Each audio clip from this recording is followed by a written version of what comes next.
say Newbee, they got wiped off the floor. 18 minutes by King Gaming. Luminous, they forfeited game 2 as well, so who knows where the mind space is right now. I don't know if they're playing with the full roster today. Apparently there are issues with the team.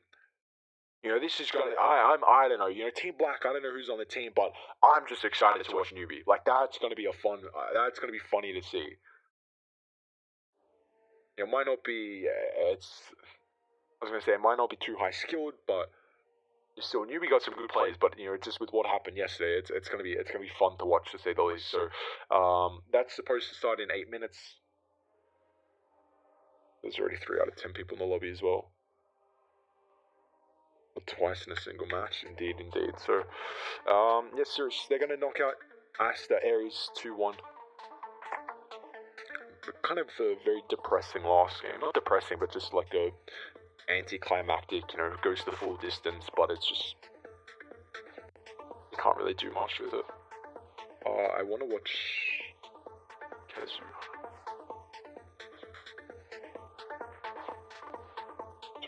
You just want to watch a team disband? I don't want to watch a team disband at all. I want to watch a team disband? What? I like Newbee. I actually feel, I don't know if bad's the right word, but for the lineup.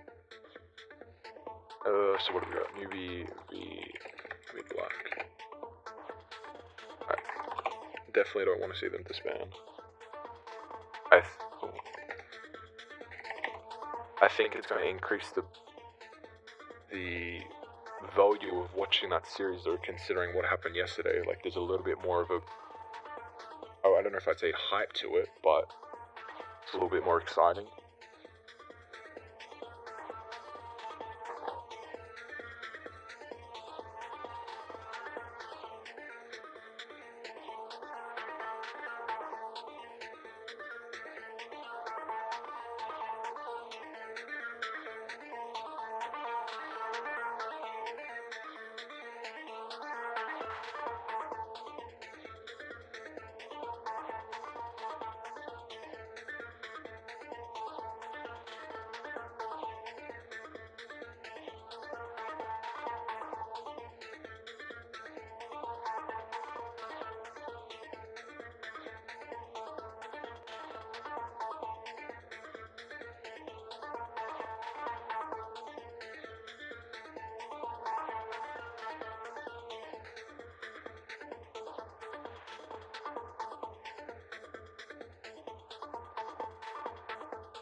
Sorry, that would have been loud.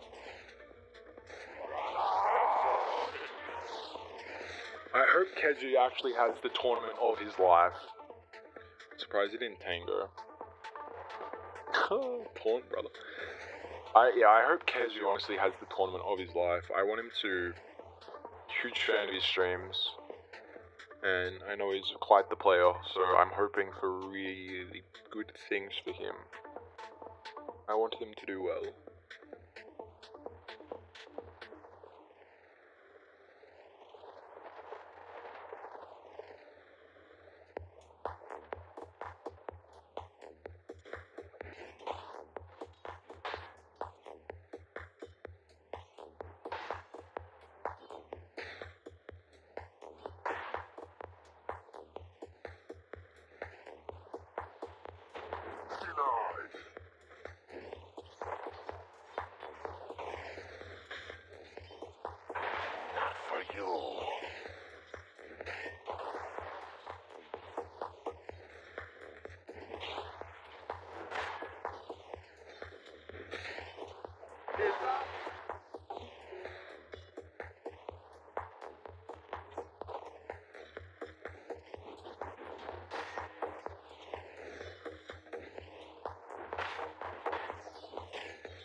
as must be.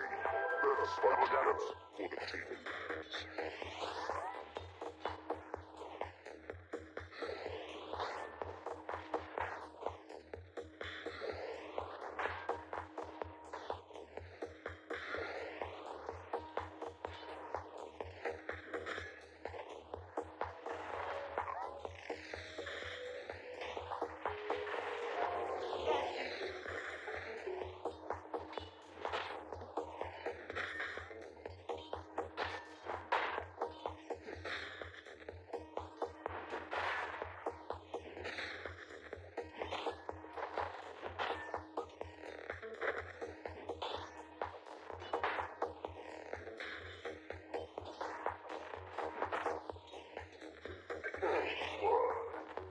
First blood! Always was a quick draw.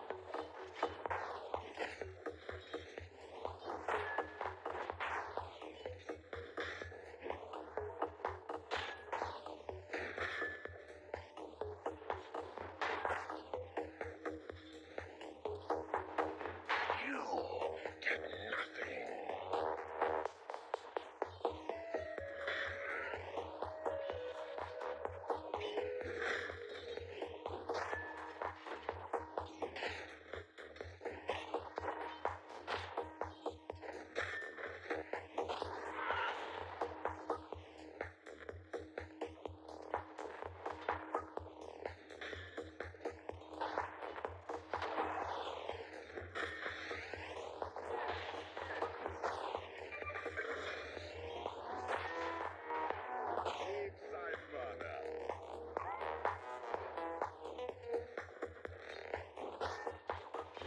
Radiant's top tower is under attack.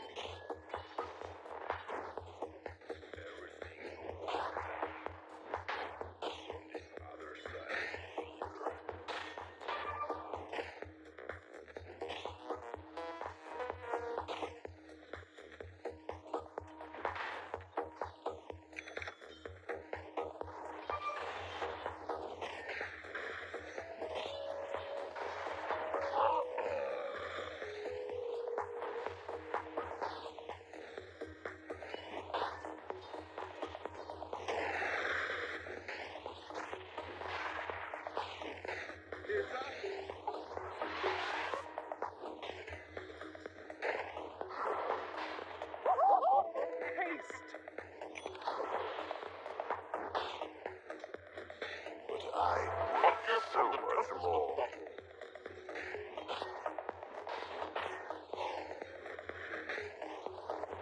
I don't think so. Bounty. Worthy tribute.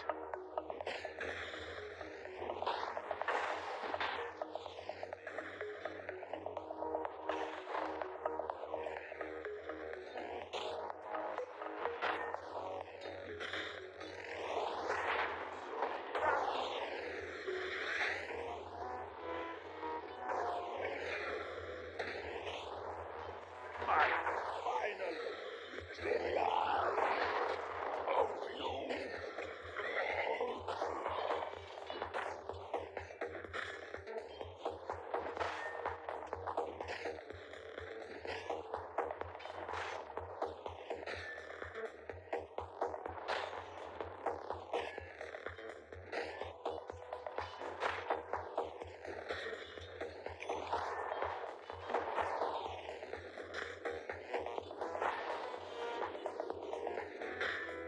Dire's top tower is under attack.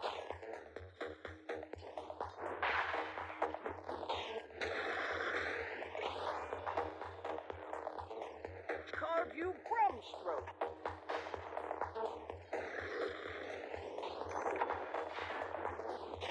Dire's top tower is under attack.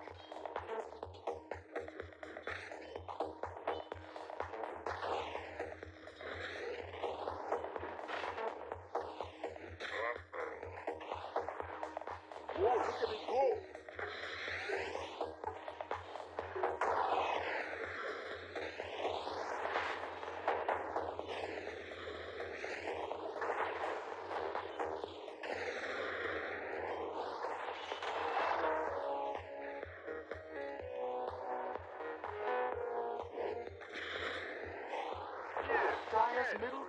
is under attack. Incineration. I'm sorry, did you say stop? Dyer's top tower is under attack. Dyer's top tower has fallen.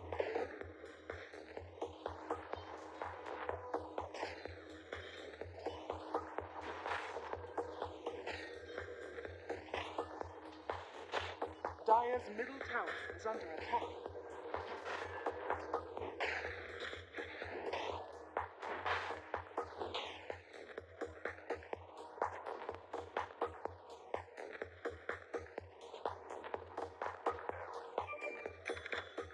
Radiant structures are fortified.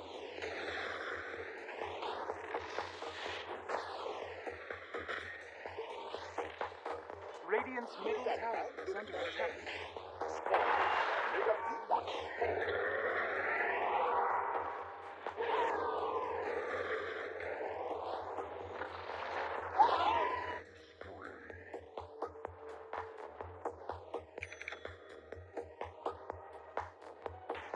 Dyer's middle tower is under attack.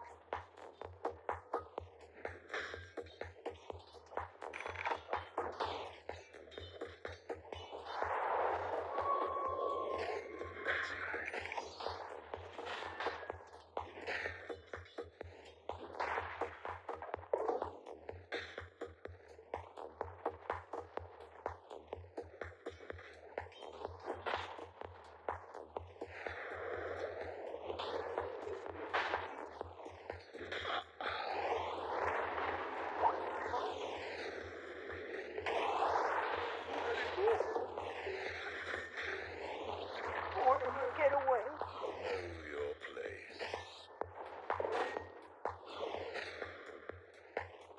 Radiant's courier has been killed.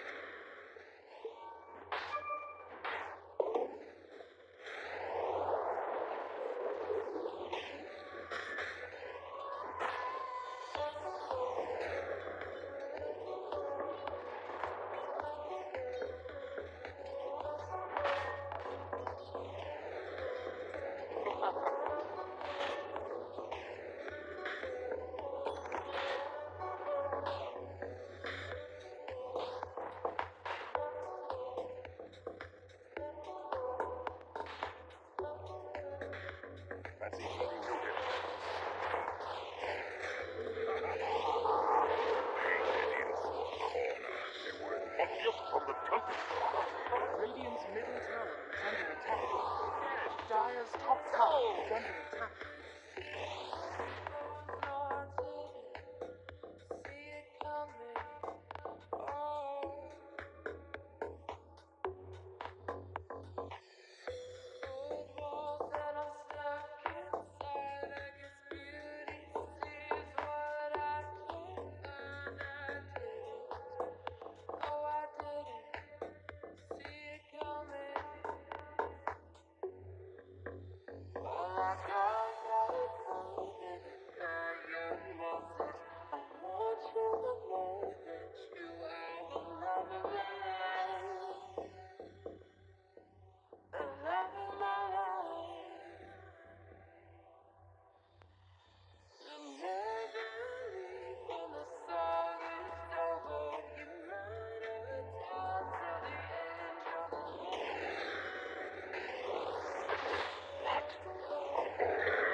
Dyer's middle tower is under attack.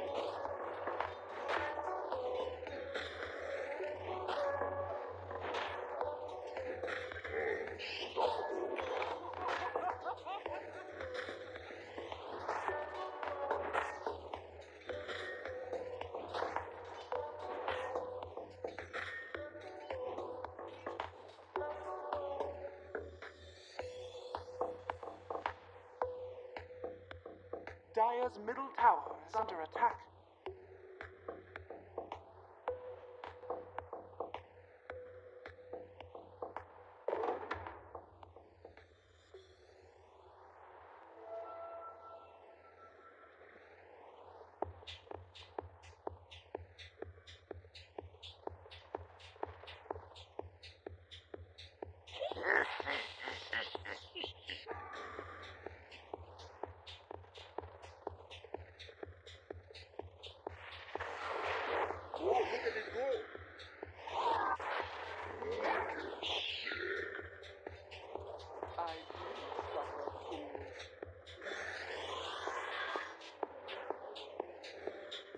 Dire's bottom tower is under attack.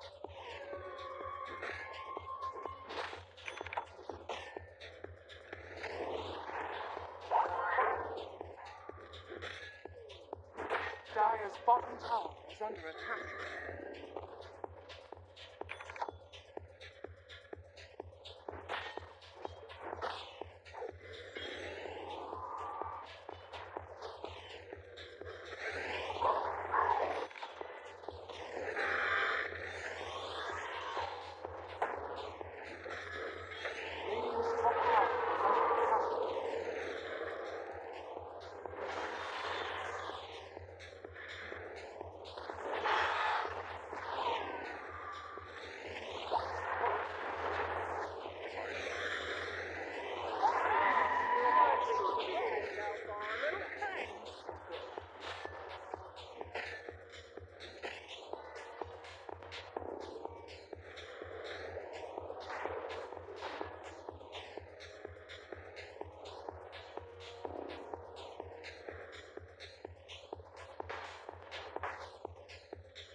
Radiant's middle tower is under attack.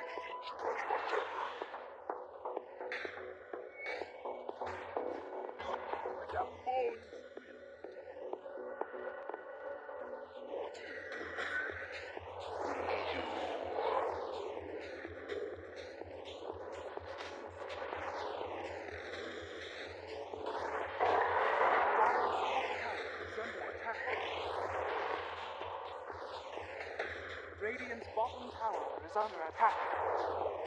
Dire's middle tower is under attack. Dude, I just went and got some water. Yeah, we're waiting for you. I just went and got some water, and the TV's on. And I don't know if anyone knows. I mean, I'm sure everyone knows what Married at First Sight is. Holy shit, that show is nuts. Everyone on that show is fucking psycho. I was just standing in awe, just reacting to people have conversation. Radiant team banned. I was. How am I going to cast the game with 3 people that don't have names? Huh? What the fuck?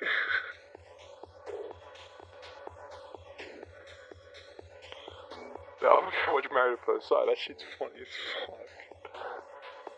Shit's funny as. Oh, did they bring back the rank?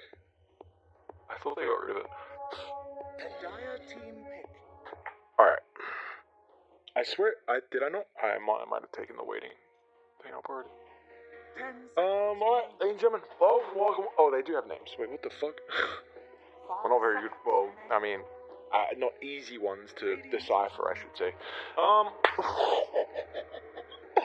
Oh, we're gonna have a hell of a game. A hell of a game, dude. This is first pick. I know, who's the team? Who's the team with, Axe? Blaze? Blaze.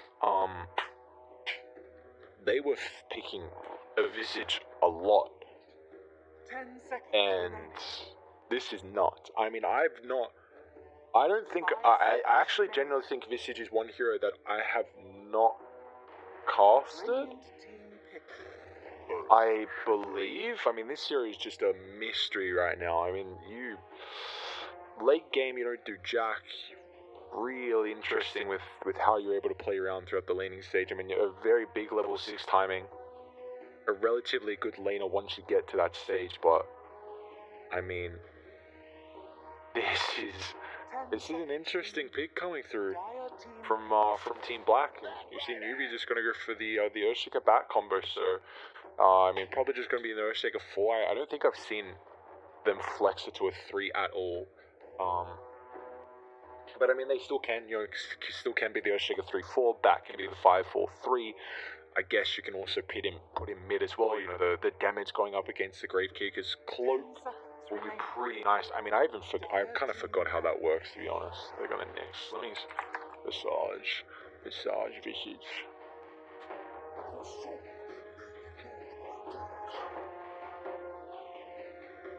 Yeah, okay.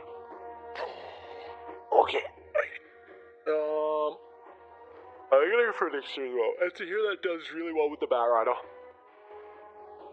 If he tries to get the blink initiation, you just run, drag someone away with the lasso, that's fine. All you have to do is run on top of the Firefly and get that good old Spike Carapace out. Makes it very, very, very annoying and difficult because Batrider's got a bunch of AoE damage as well, so it's a nice way for Nyx Assassins to be able to kind of prevent any initiation. And also another thing, it does look like Newbee have their full roster as well for this series here, which is interesting.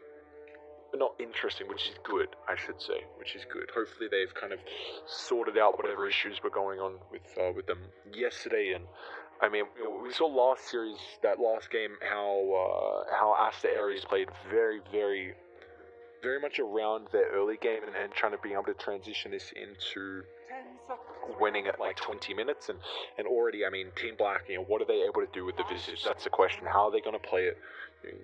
You play it mid, you play it as a 5 potentially. There's a kind of a little bit on offer. It's a very unconventional pick right now, like nowhere near the meta at all.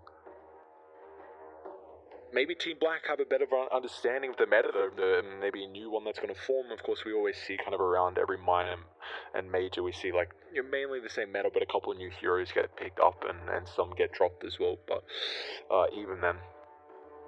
So Newbee, the ones that actually banned the Morphling here, which is, I think, interesting. Batrider doesn't really provide any kill threat onto the Morphling throughout the... you're fine throughout the laning stage, actually. I'm kind of surprised. I think there are better heroes kill threat-wise in the laning stage, but... And you also keep the potential of the Morphshaker Earthling the Morphling Earthshaker combo.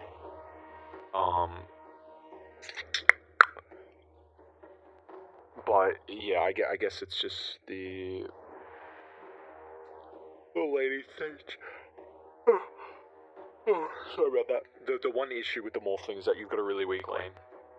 So if you can't pressure him out through that period of time, and if you allow him to kind of get as much farm and be able to transition, that really makes it difficult to deal with him as the game's going to transition on throughout the mid to the late game. Okay, what's a bat 5? Look at the Earthshaker on the 4. I mean, a lot of stuns coming through, really good team fight already, great control. Like, Mars is a super good laner. I would not mind a Timber, I don't know, Timber looks like it's still there. It's a Timber into Bat though, which is the issue. We'll see if if they win game 1, then probably. If they don't, then we'll see. But, the Timber good against Mars Earthshaker, but yeah, the Batrider is the big issue. I think it's a little better now with the nerf to the Flamebreak, a heavy nerf for a support. And I like that pick. I like that pick a lot. Good in case they put the Batrider with the Mars. You're able to spin preemptively before the spear. It's not even preemptive, I should say more reactionary, because the spear projectile animation. And also, it's a great way to be able to dispel the sticky. You get through the arena. Lifesteal is already banned out as well, so I say that I think Lifesteal is a better version of Jug, just because whenever I think of a hero that they want some innate magic damage protection, whether it's the Rage or the Blade Fury, I always think of Lifesteal first, and then if that's not available, then the Jug comes second to mind as well. Is Puck there? Puck is banned, okay. Dire team pick. Razor.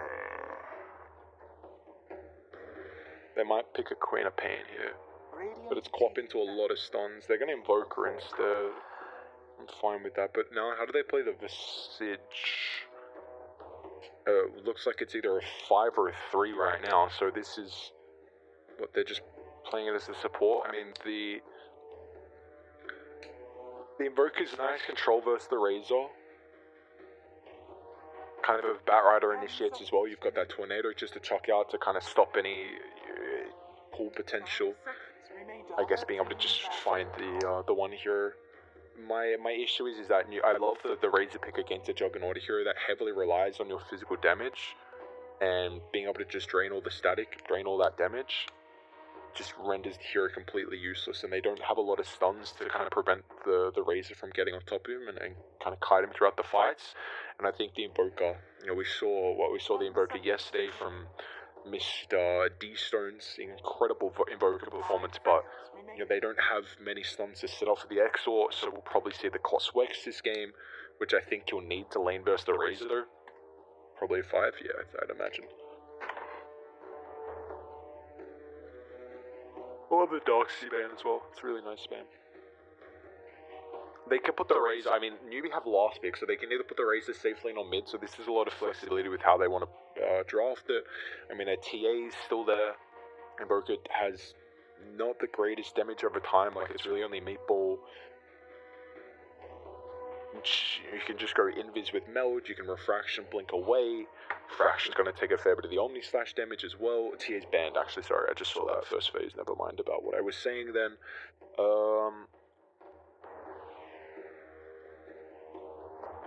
I think you actually rather have Mugi on the Razor and put AQ on a playmaking hero, which I think the Razor can be, not as much, like Void Spirits, banned out actually by Newbee. Damn, all these heroes are banned.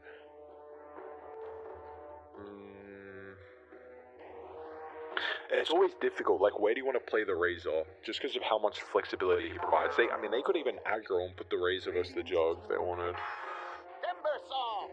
They're gonna Timber into Razor. Don't you just get Slarked here? Slark vs Jug and Timber seems like a pretty good matchup to me. You have the Shadow Dance for the Omni Slash. They don't really deal with the Slarked either.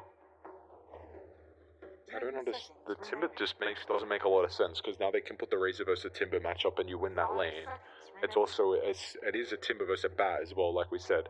I called the Timber earlier, but it's a lot worse now into 2 counters.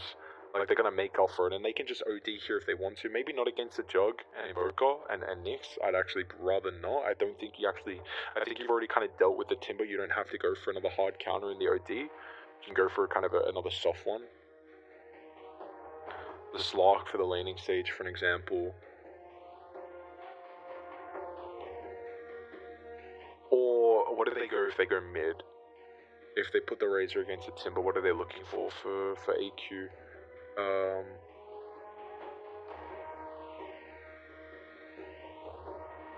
They need some tower push. So if someone's a Death Prophet, that could work out.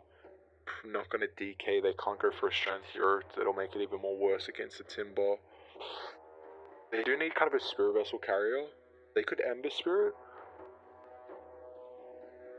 Ember into Invoker, though. The Tornado is a really good way to get rid of the Flame Guard throughout the laning stage. They don't have a lot of burst. They might be able to leaner as well. I'm trying to think. Okay, so they're going to go the route of magic damage. It's a Gyro mid as well. Okay. So they do put the Razor safe lane, but they're going to switch it up and go Gyrocopter, which is a lot of magic damage for the Timbersaw. Now I have to just imagine it's Visage 5, Nyx 4. I mean, that would be my guess. I don't know I don't know Team Black at all, but I would imagine that's how they're going to play this. So, I mean, I'm just the cores from Black are very. I mean, just a draft in general. You got a Visage and Nyx combo.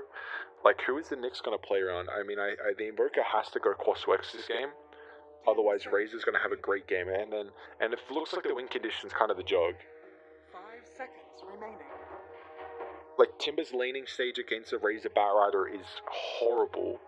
Batrider is kind of fallen off as a lane counter. You're still a good matchup, and Timber won't get as much farm. I've seen sometimes you'll be able to turn it around if you have an aggressive position 4. But they don't really have a setup for the Impale, so it makes it difficult. But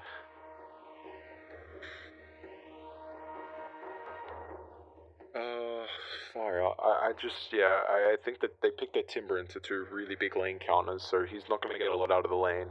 And then I think Team Black are actually going to struggle throughout the laning stage pretty heavily. Like, Mars is going to get a lot out of it. I'm intrigued on how they play the Visage 5. I mean, the slow with the Jug Blade Fury is going to be... It might be enough kill potential actually to bring down the Mars, but with that being said, I think Newbee are going to come out on top throughout the laning stage, and that's really important when you have an Earthshaker that's also roaming as well. So they're gonna win, I'd say, 2 out of the 3 lanes. I'd be surprised how Gyro's gonna, if he should do reasonably well against Invoker. My question is that I want to see what Invoker, if he goes Coswex or Exort. And we saw D-Stones go for that Exort build, but I think that game was a lot better. I still preferred the Coswex that game, but I think I could see the reason why, considering they had so many stuns. Alright, gonna go Coswex. They don't cost a stun strike straight away, then that would be my guess. So, are they gonna lean the Timber bot? They're thinking about it. They're gonna set him top. So we'll probably see Jug by, Stick if he wants to go bot. They want to make sure that Jug is leaning up against the Bat Rider, but the issue is if you know that the Bat's going to be paired with the Razor as well. So, naturally, the Razor's going to either lane very good against the Jug or the Timbersaw. Like his tanky, though. Are they? I don't think they are.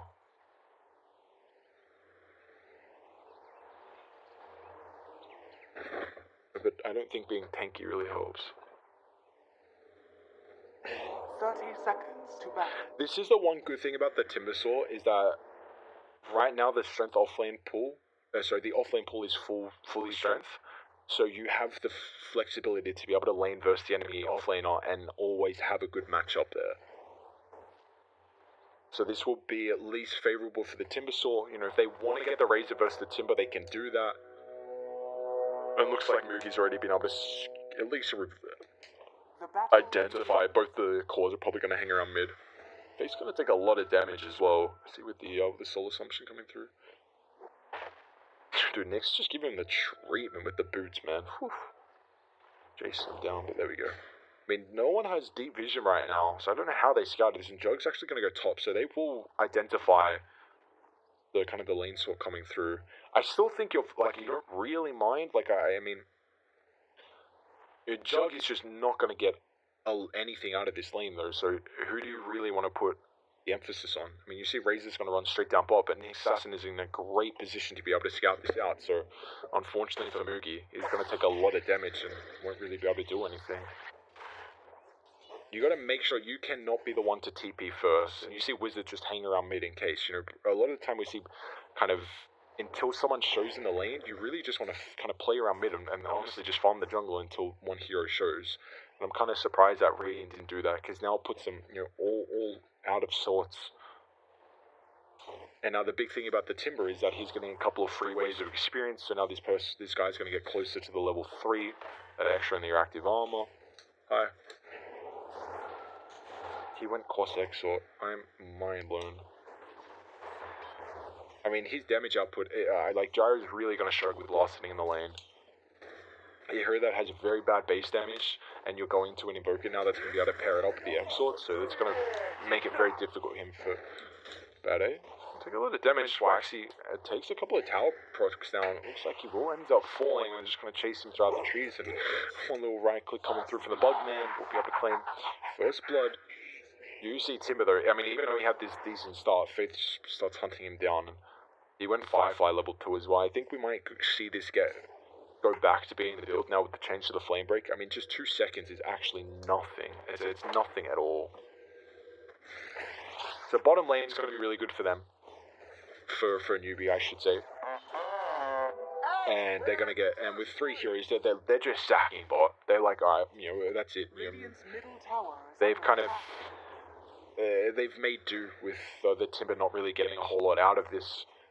Yeah, the good thing actually is that he pulled the wave and TP'd back to the T1 tower. So he's got 2 range creeps coming in. Faith will be able to probably double pull this. It looks like he's already stacked it anyway, so we'll be able to deny a full creep wave here in the meantime. But AQ's doing a lot better than what I thought he would. I guess the Illusion Room is going to help out a lot. Wizards going to try and TP out here. They've already used their stuns, but it's not going to matter. Jug with the Blade Fury. Got to break him down before that TP at the last second is able to come through. And the big thing is, he committed for the TP now, so has to run all the way back to the lane. This does give Waxy a little bit of solo experience, but it's an Earthshaker who, rotating, you don't really need too much experience to be able to do this. So Dire, at least, I mean, the lanes are going a lot better than what I thought they would be. I think Faith is putting too much emphasis on pulling the wave instead of zoning out the timber. I guess the Razor should be able to do that, though. That's the thing. Dude, that is an awesome Baby Roche. But they just lost creep equilibrium at the very start of the game because they didn't have the proper heroes at the bottom side. You see, next he'll probably just push up the clear the camp with the Impale, which I think is needed considering they had the heal troll priest, which makes it very when you have a priest camp with a double stack, you just are able to constantly pull this multiple times. But I mean, it's level 4 on the Timbersaw and Faith only been stacking up the sticky onto the Nyx Assassin. So I mean, this bottom lane, this is. You are not happy if you're in. If this is how the lanes are going for you, considering Timber's getting more than what he should be out of it. I mean, he's the same last hits as what Moogie is. Jug's free farming, has a kill already, and they just can't do anything. That's just the spear. Jug's gonna take a right click from the tower, but it's a couple of crits coming through. But now Waxy. I see Enchant Totem follow up, and this is going to be enough with that level 3 coming through in the aftershock, the stun increase. Allowing to find the Visage kill, so solo kill from the Earthshaker. I mean, at least this man's getting a fair bit out of it. Sunstrike off the mark. Jug's going to be able to close the distance, though. He does have to be careful. He's on top of a massive creep wave here. Actually, doesn't have any mana for the fissure, unfortunately, so Jug won't be able to find that kill as well. It's a second one for him. Only level 1 in the healing ward, but it should be. He's got another 10 seconds on it, so should be able to get him up to a decent amount. I mean, it's a 1,000 net worth lead very early on. But you see, at least the start's going very, very nicely for the boys on Dire. And we'll see what Invoker wants to go for. I mean, the classic Noel Bassy, he wants to go treads, and we saw what the treads, drums, and then Aghanims, I believe, and now Moogie. I mean, Sun's going to be on the mark here. They might have Sunstrike available. I don't think they'll even need it though. With the Timber Chain Whirling Death, Moogie's just going to end up falling here. They haven't committed for the chain, but looks like a right click. And I mean, you would be very worried if you're a Newbee fan. Like this laning stage is not supposed to be going the way it is, and they're just going to keep running them down. See the pressure they're able to put onto the side lanes right now, and even though you get the Timber matchup, it feels like being in the side lane, you're able to just chain away as soon as the static clink. It's a killing spree for the Juggernaut. I mean, level 3 already in the Blade Fury, so I mean the damage output is just being able to constantly hunt down the Mars, and I mean 3 early deaths for him. At least AQ's having a good lane. I mean AQ 22 and 4. So I think he has to go like Drums BKB. Even then, I mean, I much rather Die's lineup if this game goes late though. I tell you what, a Jug and Invoker, really nice scaling heroes. Razor is a pretty nice counter to the Jug, so all they need is the Force Staff to kite the static link. They still don't have a lot of stuns though to kind of hold back the Razor, but actually, do I favor that then? Mid lane, Fissure. Invoker will be able to slide on through, however, unable to get the Ghost Walk out the last second. Does come in for a Wex pickup as well, but now Moogie taking a fair bit of damage here, but it's still 117, so he's going to turn it back on the Nyx Assassin. Faith will be able to claim the Nyx. Still a lot of damage onto the Timber as well. Already commits for the chain. Faith with all the slows coming through. Fissure, last second. 5 sticky napalm charges. That's going to end up falling, but they're happy with that considering Moogie is going to be able to trade the Bat Rider kill for the Timber, so he was having such a good laning stage. Another Sunstrike off the mark, unfortunately. Looks like Invoker just respawned. So at least they're able to get a couple of kills to catch up. I actually might rather Radiance line up late. I'm trying to think. I know, I mean, Jug's only accounted by the Razor. It's always a question though, like, can you counter, like, conceptually, Razor's very good against any heavy physical damage dealing carry, but it's just always a question, like, is he going to static link the Jug? Do they have enough stuns to allow him to get a pretty much full duration out? See, a couple of rotations down bot though, 3 on 3 right now. This is just going to be able to leave the Juggernaut, who's just having this potentially another Mask of Madness game. It looks like. I mean, Jug's 1,600 gold in the bank. Maybe considering if he wants to rush like a Battle Fury or something in that regard. I mean, movement speed's going to be really nice against kind of the Radiant lineup. I mean, the slows coming through from them. Also just a Razor to try and kite him out. But, Pale once again going to be able to land from the next assassin. We're not seeing any kills, unfortunately, for the Invoker, like we saw with the D-Stones. But, they've been able to find a couple for the rest of the team, which is more, it's an important thing as well. He's going to go drums. Ooh. It was a hair. It was a long ass hair. I swear that wasn't my hair. I don't know why that was in my water. Gunbots on the track, set up. Well, into falling here. There we go. Just gonna start to get apart. I mean, with getting heavy points in the XOR. Unfortunately, Nex is kind of cut off from the rest of the team here. Perfect fissure block. I'll have the enchant tone follow up. Wax is having a really good game. This is the one bright spot for Newbee right now, is how Wax is being able to play this. I mean, 2,500 net worth, having a really good time. I think he's got to rush the blink, and I actually wouldn't mind if they give him a fair bit of space. It's always difficult to do, considering how far behind the cores are. But I think with how he's been able to play this, I mean, yeah, he's almost level 6, so they won't even need to give him the tome. They might be able to infiltrate top. You see what AEQ's doing right now. The issue is it is leaving Invoker solo. So Invoker's getting more importantly, the levels is where his damage output's going to be. But once again, the Bat Rider, Waxy Fissure onto a couple of heroes here. Doesn't have the level 6. Actually just gets it picked up. And now the Echo Slam onto 2. Timber has got the one charge to work around. Was able to find the chain on the background. But instead they'll just turn their attention to the next assassin. Dude, Waxy, this is it. Like, this is how they win this game right now.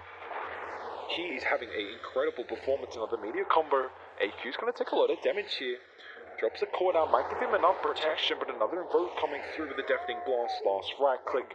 Invoker's going to be able to find a solo kill onto AQ there. Really nicely played. This is the drums now completed. First kill of the game for the Invoker as well. Looks like in the meantime the Jug was able to get the bounties as well. How many was it actually? It's 3 for 1, so 3,000 gold net worth lead right now for the boys on Dire. Jug's also got an Ironwood tree, love to see it. I'm trying to see if they can rotate heroes top, like maybe you just bring the Razor top, get him out of this bottom lane. He's gonna go Mask of Madness. Invo's so good. Puggies. Wait, I swear he went Treads. Faith, that's a lot of burst damage coming through right now. Mookie's gonna be careful. Use the static link onto the Visage. Do they have the chain lockdown? Looks like it's not gonna matter. Gotta bring him with all the damage and the minus armor as well. Timber's able to make it to the back line. I was so surprised how much damage Mookie actually just did then. The minus armor from the Ice Storm really started to pay off, but AQ, of course, forcing a rotation down here, so in the meantime, was just spearing back the Jug. It's a fair bit of damage, but he's just not going to end up falling. Once again, Razor. I mean, dude.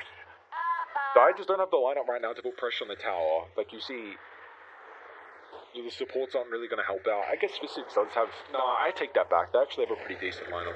The thing is that Radiant kind of just have a team that want to keep brawling. With the Gyrocopter, it's a hero that's very good throughout the early to mid game with the magic damage output. Now, Waxy, once again, the Invoker with the Meatball combination. Earthshaker will end up falling here. Miss. Oh, not the last one. He got one miss, but the second one just wasn't there. And now Wizard nice just for the Omni Slash tanking it up here onto the creep wave. Commits for the Mask of Madness as well, so they won't be able to get the Blade Fury follow-up. And Jug could be in a bit of a pickle of a situation.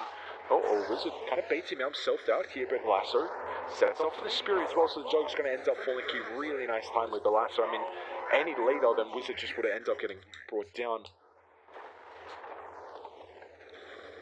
So, I take back Dire actually had decent push even with the early game. Timber's really good at being able to kind of pressure towers, and you've got the familiars as well, so yeah, I take that back. Radiant's bottom tower. That's a big kill on the Jug. It was 3-0.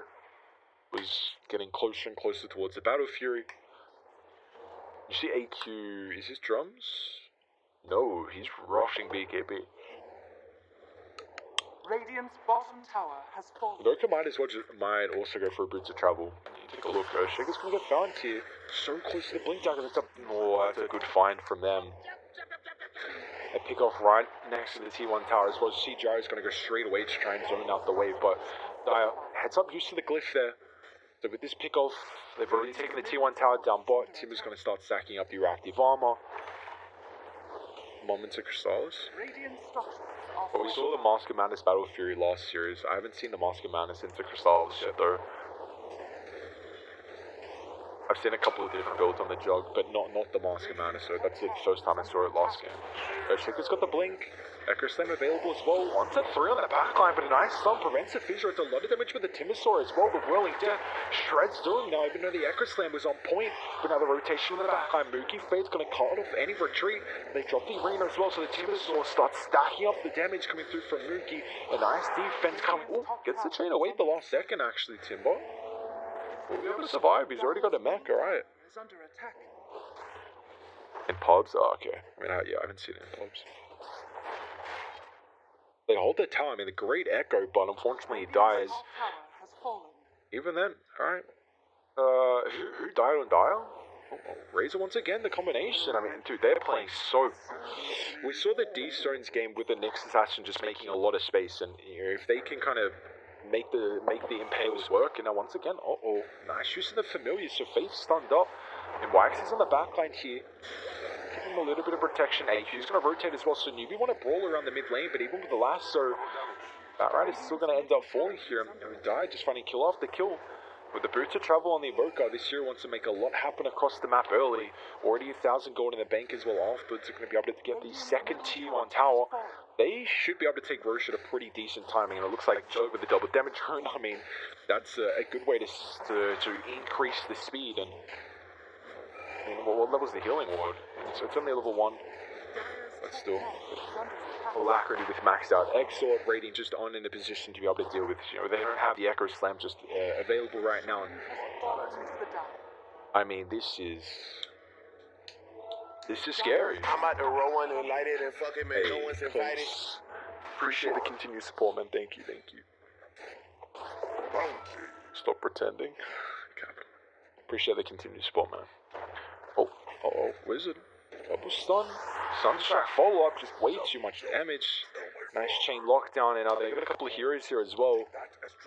I really appreciate that, Clinks. Thank you, man. On our way to the sub badges and all. Have they got back to me? Just letting you know we should have a preview for this week. That's hype. 4 decades, Capo. Yeah, so it looks like I'm gonna have a preview of some sub badges and then a logo this week, so that'll be around the corner for you brothers out there. Awesome stuff, but with a 9,000 gold net worth lead right now, Newbee are just crumbling.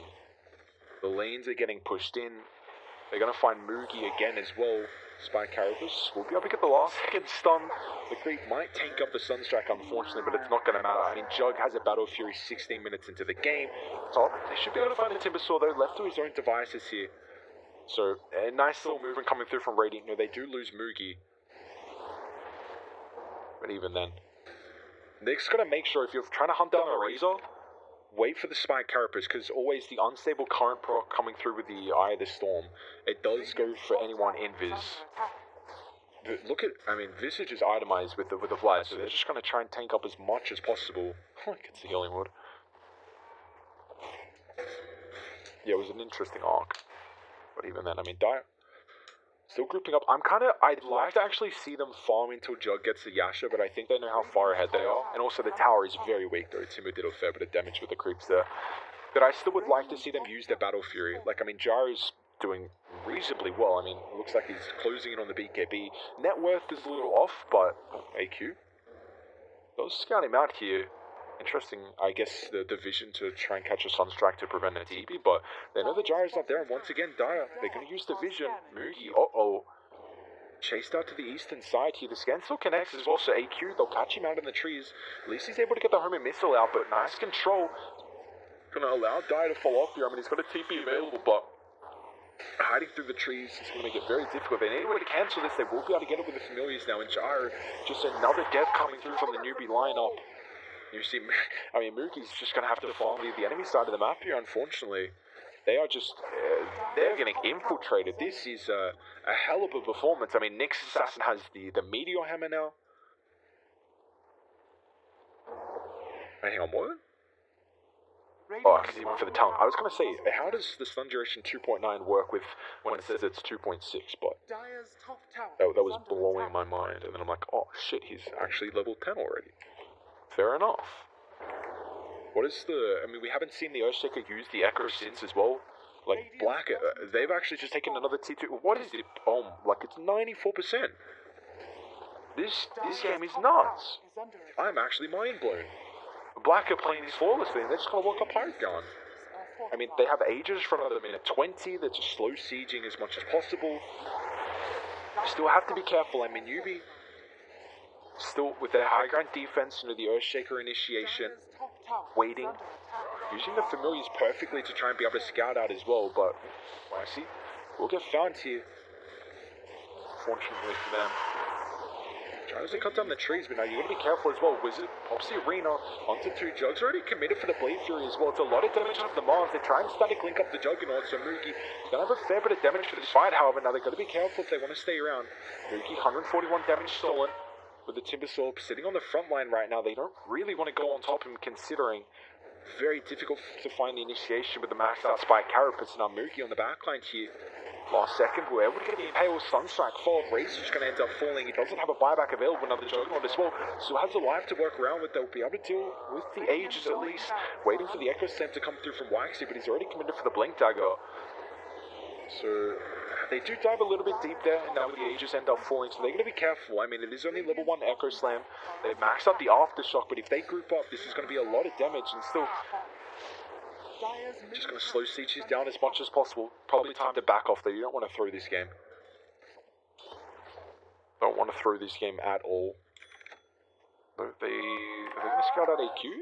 They do. They see AQ. Jug might be able to cut him off here as well. I mean, doesn't really have any stuns. I guess they just want the with the bounty stop him. Even then. Timber's just fine. Let's see. I was going to say, is he going to hold for the DD for someone? I mean, he's got Greaves Hood now, man. This is, he's so oh, sorry, there we go. Third in net worth, considering this is a Timber game where I would not favor him against a Razor, against a Batrider lane, but, he was able to get something out of it, and now he's looking ahead in net worth by a long shot, considering on all the rating cores right now. At least Radiant don't lose more than 1 lane of racks with that first Aegis, but I mean, I still think, Dire late game is a very formidable foe, but they're going to bait the high gun. Waxy, Radiant waiting with the Echo Slam. Dire just have to make sure they use the Timber on the back line. Greaves, the Catapult, oh no. Slightly grouped up, Joe's just going to continue farming in the meantime. Now Timber committed with the chain. They're going to lose a fair bit of damage for him as well. They try and use the familiar stuns to hold him on the back line. Now Invoker commits for the BKB, however they drop the arena. Moogie's taking a lot of damage thanks to the Soul Assumption right now. They're able to get the lasso as well out in the Invoker. Greaves will give him some protection now. Moogie's going to careful with Joe. Going to wait on the back line, but yeah, go on to 3. Waxy unable to get the flop as well. Invoker's going to end up falling, but that with the only slash, they just melt through the Mars. AQ, he's got his own BKB as well with the chain away. Perfect vision timing. Waxy, another great play coming through, but it looks like they've just dealt the damage right now. Dodges the Impale, but now with the BKB committed and Jared doesn't have anything else to chuck out into him. They've already used their full load, so you find the Invoker, you lose 3 heroes though. They're still thinking of going higher gun, and they got their Greaves up in a couple of seconds. Once again, dude, the fissure making it very difficult for the next assassin, but... Another tier 3 tower's going to end up falling. They know Radiant used a couple of ultimates. They're not the biggest cooldowns, but they are still some cooldowns at least. They're bidding onto the melee racks, so if they don't take it, that little bit of regen going to start becoming a bit of an issue, but it might be time for them to back off here. Wax is going to stop any retreat. It's a nice cooldown as well. Timber gets shouldered and brought down. He's unable to get the Greaves off in the meantime, and now it looks like the Visage is going to be another foe to fall. So they hold the higher gun. I think Dire stayed for way too long there. About a 500 gold swing. Is Moogie close to... No, he's close to BKB, that's why I gave him that top farm. Yeah, we'll see Dire probably... The thing is that Radiant have not been able to walk outside the base, and Juggy's just farming to such a high standard. I mean, the GPM at the top of the moment. The more important thing is he's taking a lot of farm away from Radiant. One thing I've seen so far is the Nyx Assassin. Oh, they're going to find Faith, actually. This with the century they scouted the Knicks. The one thing I've seen with the Knicks assassin so far is he's not using the spike carapace when he runs into the razor wall invis. I brought up earlier, but the Eye of the Storm unstable current proc goes when anyone's invis.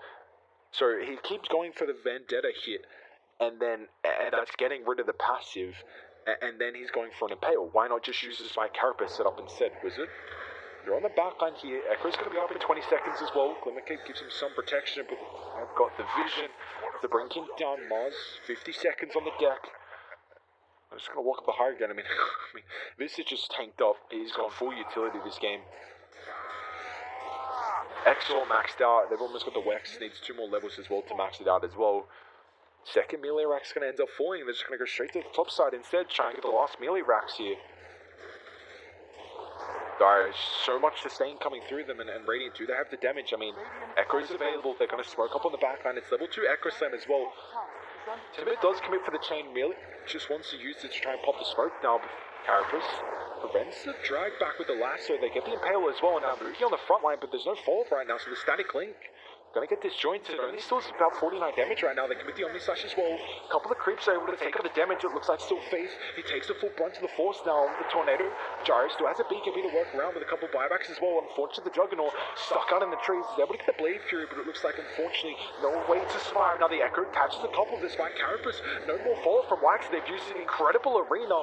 BKB has to be forced out for the Invoking him, but they're going to be careful and die. They've already lost 2 Furies. They're going to force a couple of buybacks as well, but Wizard stuck on the front line. The Iceball just prevents any disengage. However, Jug's even going to try and rejoin the fray as well, but in the meantime, Timber somehow still alive. Radiant, they chuck their full load here. Yes, they get a couple of kills, but now die with the buybacks. They're going to try and rejoin this and potentially just end it right now. I mean, full set of racks down bot, full set of racks are going to make it for mid as well. This is just Megas right now, and Faith is going to be the next target as well. Newbee, they just have to tap out.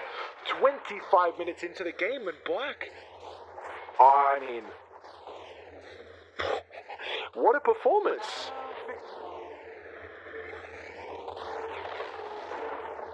I am so stunned at how well that Die were able to play this game. With a lane, like, first off it goes to the,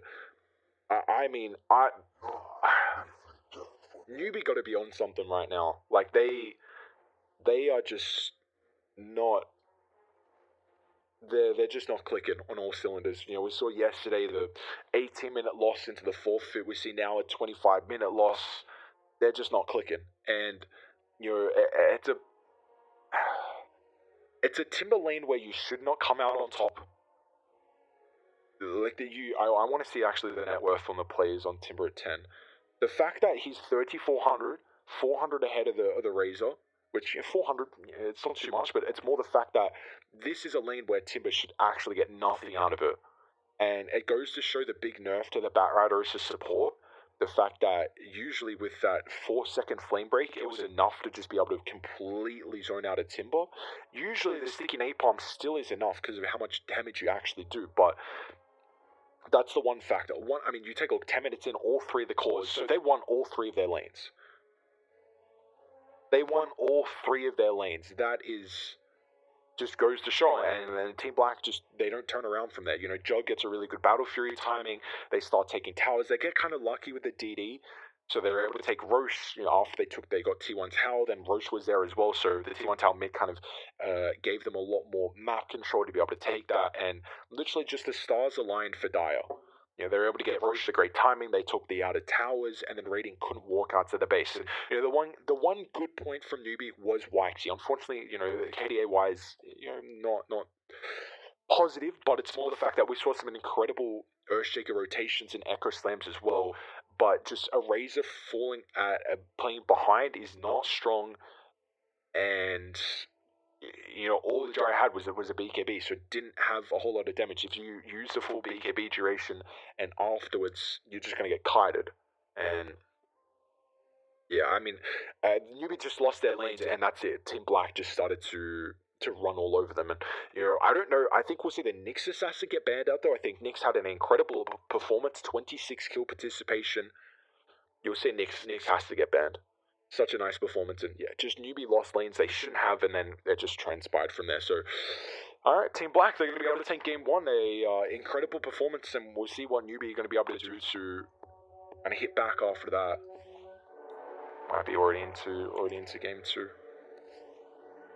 like we are. Dude, they're straight into it, no break.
Radiant Well, at least Newbee didn't forfeit. There's the next ban as well. Dire team ban. At least they did not forfeit. Oh. That's a good thing, right, lads? That's a step in the right direction. Radiant team ban. Let me pull up the draw from last game.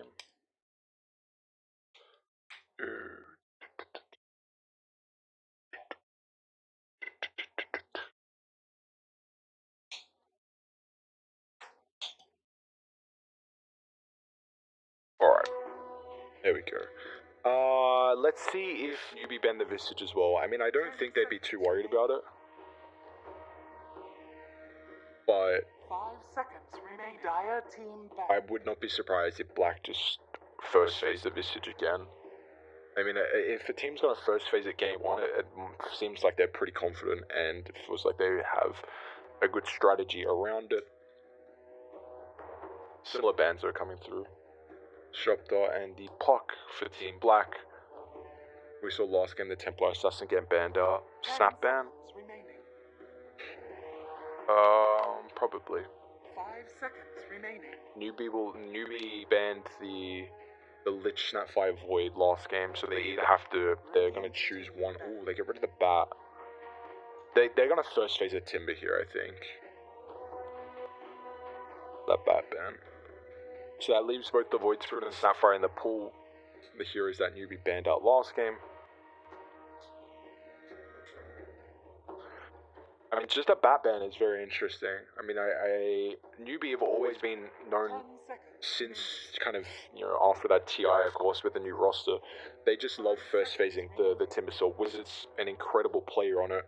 I've seen them give him a lot of prioritization on the hero, so I would not be surprised if they just pick up the Timber first pick.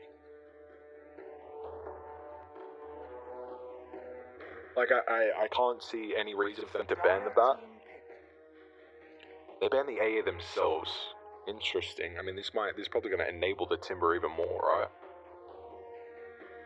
I don't know if they're thinking like an Oracle Troll or something like that. Maybe a Huskar draft coming through potentially. That AA ban's really interesting. You want to see some more of them? Never say no to a little bit of granny action. 5 seconds remaining. Ah. I don't know why I did that. Radiant team pick. Tiny, okay. Radiant team pick. They're gonna Visage. Visage with what though? That's the question. They had the last pick in the first phase, last game. So tired of Snap. The heroes, like, how can Snapfire is like, dude. Whenever I see Snapfire drafted, like, that hero is so awesome. The dragon is just, it's got googly eyes. I mean, 2 counters to the Timber got banned, and we saw what he was able to do last game on the Timber Saw, so it's already into a strength hero as well. We won game 1. Team Black. Alright, so the OD is available. If they want to go for it against the Timber Saw, the Slark's there. Dire team back. Radiant team They're gonna go back for the same, the gyro with the magic damage. I wonder if we'll see Ira get banned actually just so they don't get Ira gyro. I wonder, but it is a Timber's pretty good against any Ira combo. So it'll be interesting, but I mean, Dire team I don't know if they'll actually they banned the Conquer. Wow.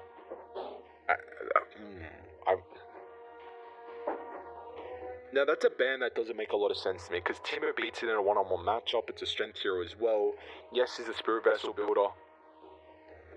Can be, especially against, if it's a good game versus Timber against the Morphling. So that kind of surprises me with that ban.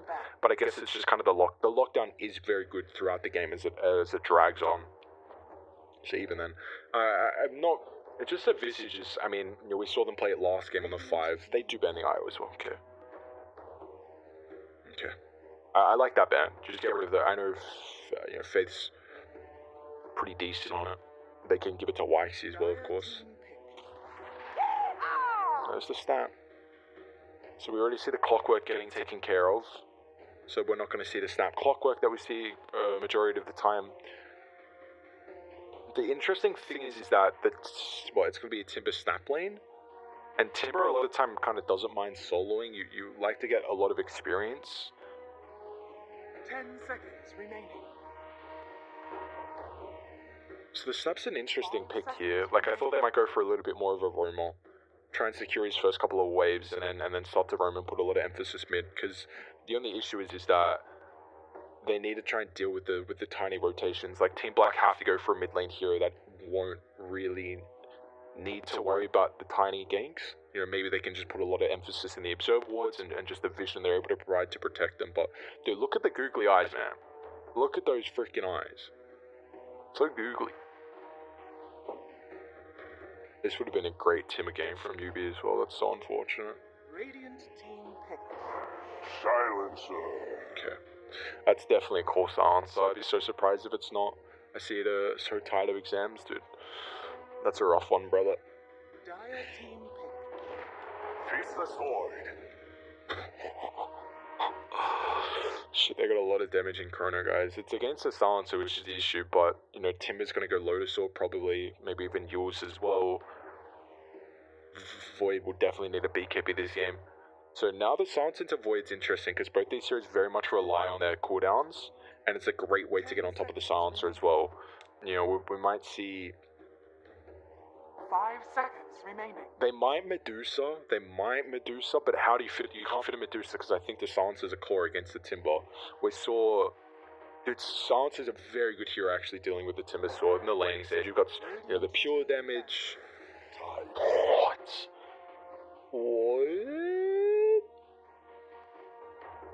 Visage is a 5, they're not putting him mid. Well, they played the 5 Visage last game. So I think they're looking for a mid hero. Someone with, actually. They need a playmaking hero from Team Black. They need a playmaking hero that does not rely on the Chronosphere. So, like, Void Spirit is really nice to find the silence from the backline. I honestly think it's a silencer 1 and they'll put the gyro mid, or other way around, like it doesn't matter. We saw last game they put gyro mid, but it could be AQ on the silencer this game as well. 10 seconds remaining. The Tidehunters, I have not seen this hero in a very long time. 5 seconds remaining. They've got a good team fight now, but the issue is who finds the initiation, and both teams are very cooldown reliant, so we're going to have full big 5-on-5 fights.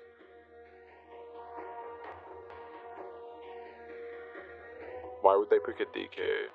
Like, who's going to pick a DK, though? R2, you mean Team Black? He doesn't do much throughout the early game. They need a more playmaking hero.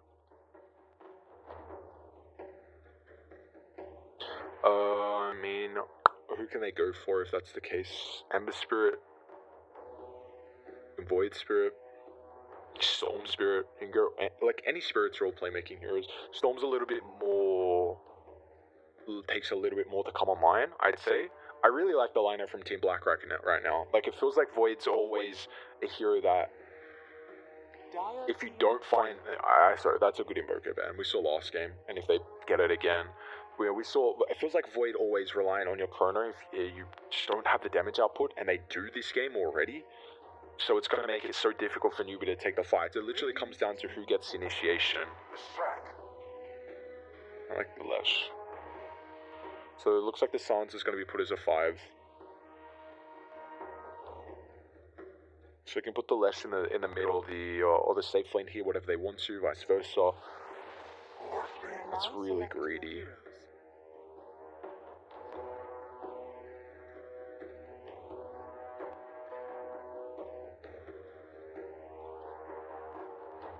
Dude, that's really greedy. The Morphling.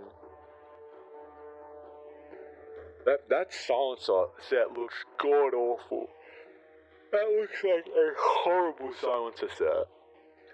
So I think Newbee have a really fast-paced lineup where they're going to come online at like 15 minutes. They're just going to group up. Like Tide's going to get a lot of like just kind of sustain items. You'll probably see the Vlads.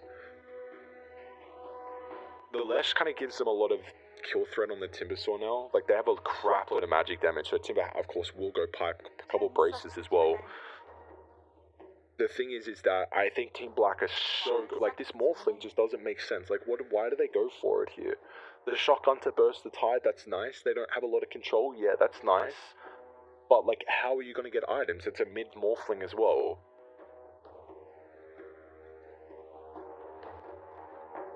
AQ, I don't think has any real kill threat onto the Morphling. Because he's landing a stun like that's going to be very difficult before he either strength morphs or gets the waveform off. But it's really greedy now. Like, they didn't have to go that greedy. They just needed someone to make plays. I still really like the Void this game, but I actually think Newbee are going to be able to win in like kind of 20 minutes, 25.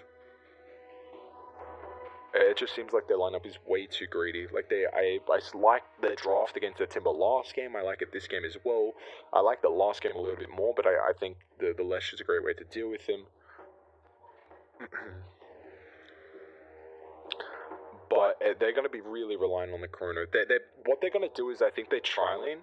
They put the Timber versus the Tide, and they aggro with a Snap Visage Void against, I can't remember the supports.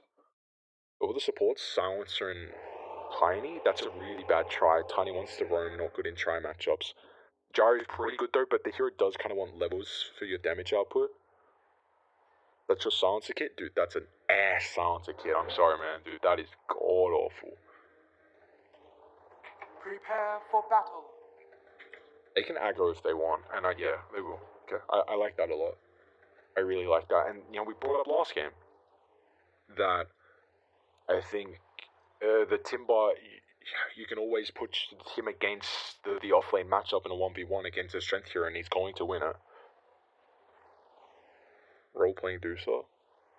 Who won game 1? Elite, Black. I'm not going to be rude. I don't mean to be rude, but the amount of times people ask me who won game 1, do you guys not look at the title? Like, I'm actually genuinely curious. I thought about that, and I'm like, maybe there's a handful that don't look, and maybe if I didn't have it in the title, there'd be more people that didn't ask. But holy shit, guys, it's not hard. Like, I'm not trying to be rude, but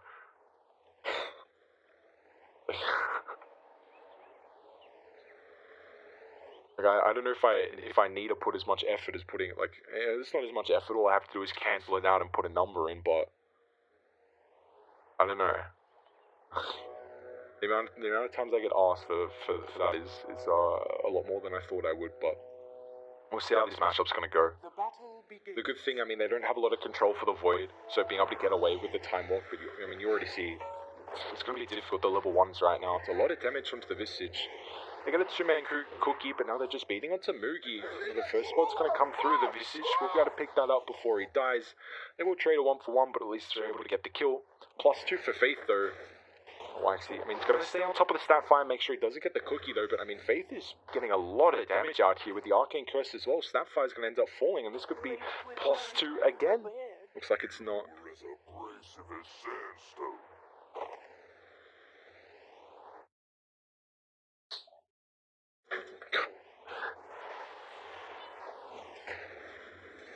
How doesn't show up? Yeah, so. But I mean, you gotta get into the channel. But yeah, it's all good, man. Don't stress. Tiny, that's a lot of damage. Might end up falling. We gotta pop a self. Still gonna get cancelled straight away, but it looks like the Arcane Curse just is enough damage. So alright, here we go, ladies and gentlemen. Two kills. Morphling? What? No, Morphling. Fairy Fire? AQ's gonna have a Lightning Storm up. Alright, we'll be fine. So the early levels, AQ's doing really well. This is, I mean, Morphling level 1 attribute shift is just not, you don't do any damage. Like, you see 61 right now. It does make it very difficult to last here. And even though he's got a little bit more top lane, dude, it's a fuck fest. Fate's gonna end up falling. Wax is taking a fair bit of damage as well. Dude, the Visage in a try matchup, they are dumpstering. Double kill for the Void. I mean, you see bot, Wizard just has to cut the wave. You know, the Tide is okay. It's not the greatest. The Timber's got a more struggle. And they do, I mean, they block the hard camp, they block the small camp as well. So, a really nice play. Wizard's going to get a lot out of this, at least farm up a lot more. I wouldn't be surprised if he even drags it. Unfortunately, they don't have, like, this hard, the medium camp here anymore, but... So again, snap. And once they get the level 2s... You get the Solar Summon, so the Grave Chill to play around with. Snapfire gets a Scatter Blast, so... my main issue is mid lane. I think Morphling, a very greedy hero, you know, top's going well right now. It can switch in a tri-lane very fast, but, you know, the thing is, if Morphling starts getting a couple more levels, she sees level 3 now, so just the survivability gets increased, you know, the lost hitting potential gets increased as well. And they've got a ward to kind of the eastern side. Lesh. It's a lot of damage actually. Morphling's just man fighting. Commits the waveform. I mean, stuns up in a couple of seconds here. Needs to get the strength out. He's going to stand right still. 2 points up in the attribute shift. Might be enough. Still, he's not doing enough damage though because 47. I mean, that's a heavy commitment seeing as he didn't have any regen coming through. I mean, that's a play now where you just don't lane, and if a stun lands, you're dead.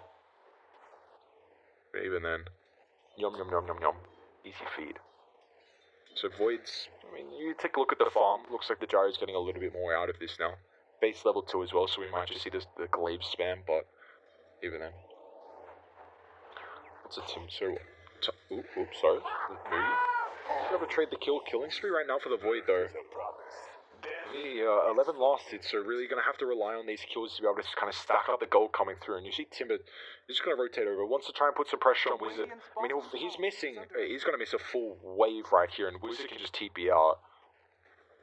I mean, the longer it takes, the more kill threat that the Timbersaw has actually on the Tide Hunter now. So if he doesn't TP in the next couple of seconds, it's going to get pretty difficult.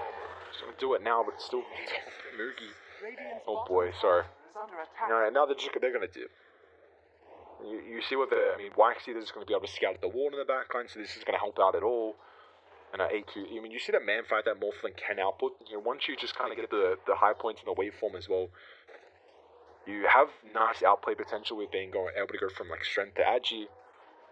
Tide is doing good. This is the one thing, and they've really enabled the Tide Hunter being able to, you know, blocking the hard camp and the small camp, and I think they need to bring a sentry.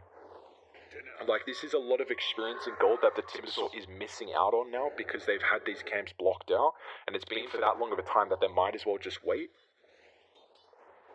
They might be able to kill AQ underneath the tower. Morphling, be careful if he does go for the dive, and here we go with the waveform. AQ's going to bait with the Fairy Fire, need one more right click. Won't be able to find it though. Back to top, going to make sure we don't miss anything here. I mean, just the burst potential coming through is through the roof right now, but keep getting bashes like that, baby. Woo. I'd see killing a heartbeat, but do have the bounties. Waxy probably with the stuns is going to be able to enable this one.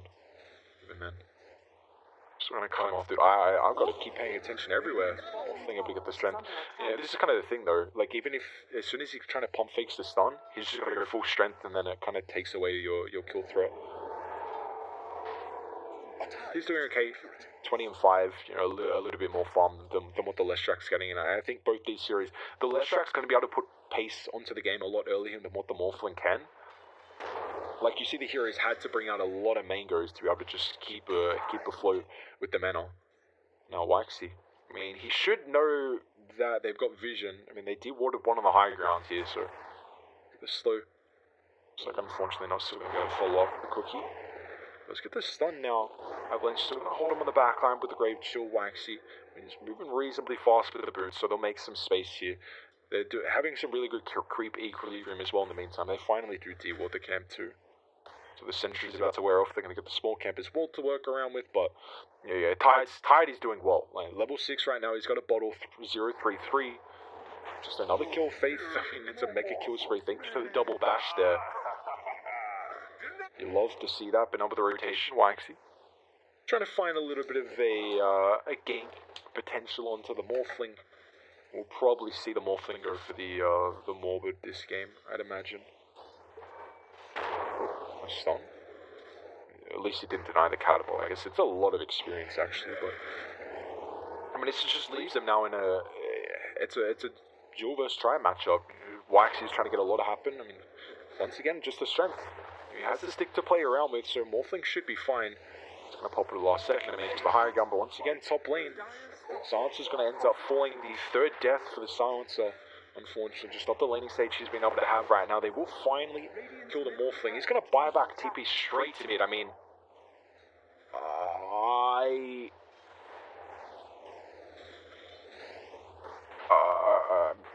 okay. I mean, I think he just doesn't want to miss these creeps. I don't know if that's too worth. I mean, he pretty much just made up all the farm that he just bought back for, so the experience as well. And you see the Lesh had to go back to base with all the mana that he was used here. But Moogie, maybe it's the mark here, Cookie. He won't get the stun, so Moogie's going to think about turning now with AQ TPing in. I mean, Missile unfortunately just isn't on the stat 5, but the Faceless Void's got to be careful. The time works on cooldown, so they will be able to find the kill onto the Void here. Nice rotation from AQ. Moogie's still diving a tower as well, but the level 6 picked up here. They've dropped the cooldown. There's a lot of magic damage, so find a triple kill up top. AQ's going to get a double. He's only got 1 point in the Edict, unfortunately, so the tower threat, it will be there, a minimal amount, but Newbee a much better start to the laning stage. I mean, at least, you know, on top was struggling. You know, Void, that was a 503 spree. I mean, he's going to I don't know if you can do that. TP, Void, hello? Okay, I was going to say, man, if you don't get that health back, it's going to be rough for you. And now Wizard, he's got his own TP, but the only issue is the cookie. He'll use it early here, but it's not going to matter. He's already taken way too much damage to try and TP out after the cookie's being used, so...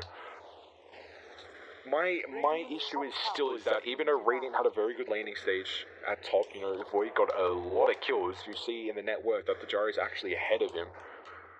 You know, what, 36 last hits compared to the 30.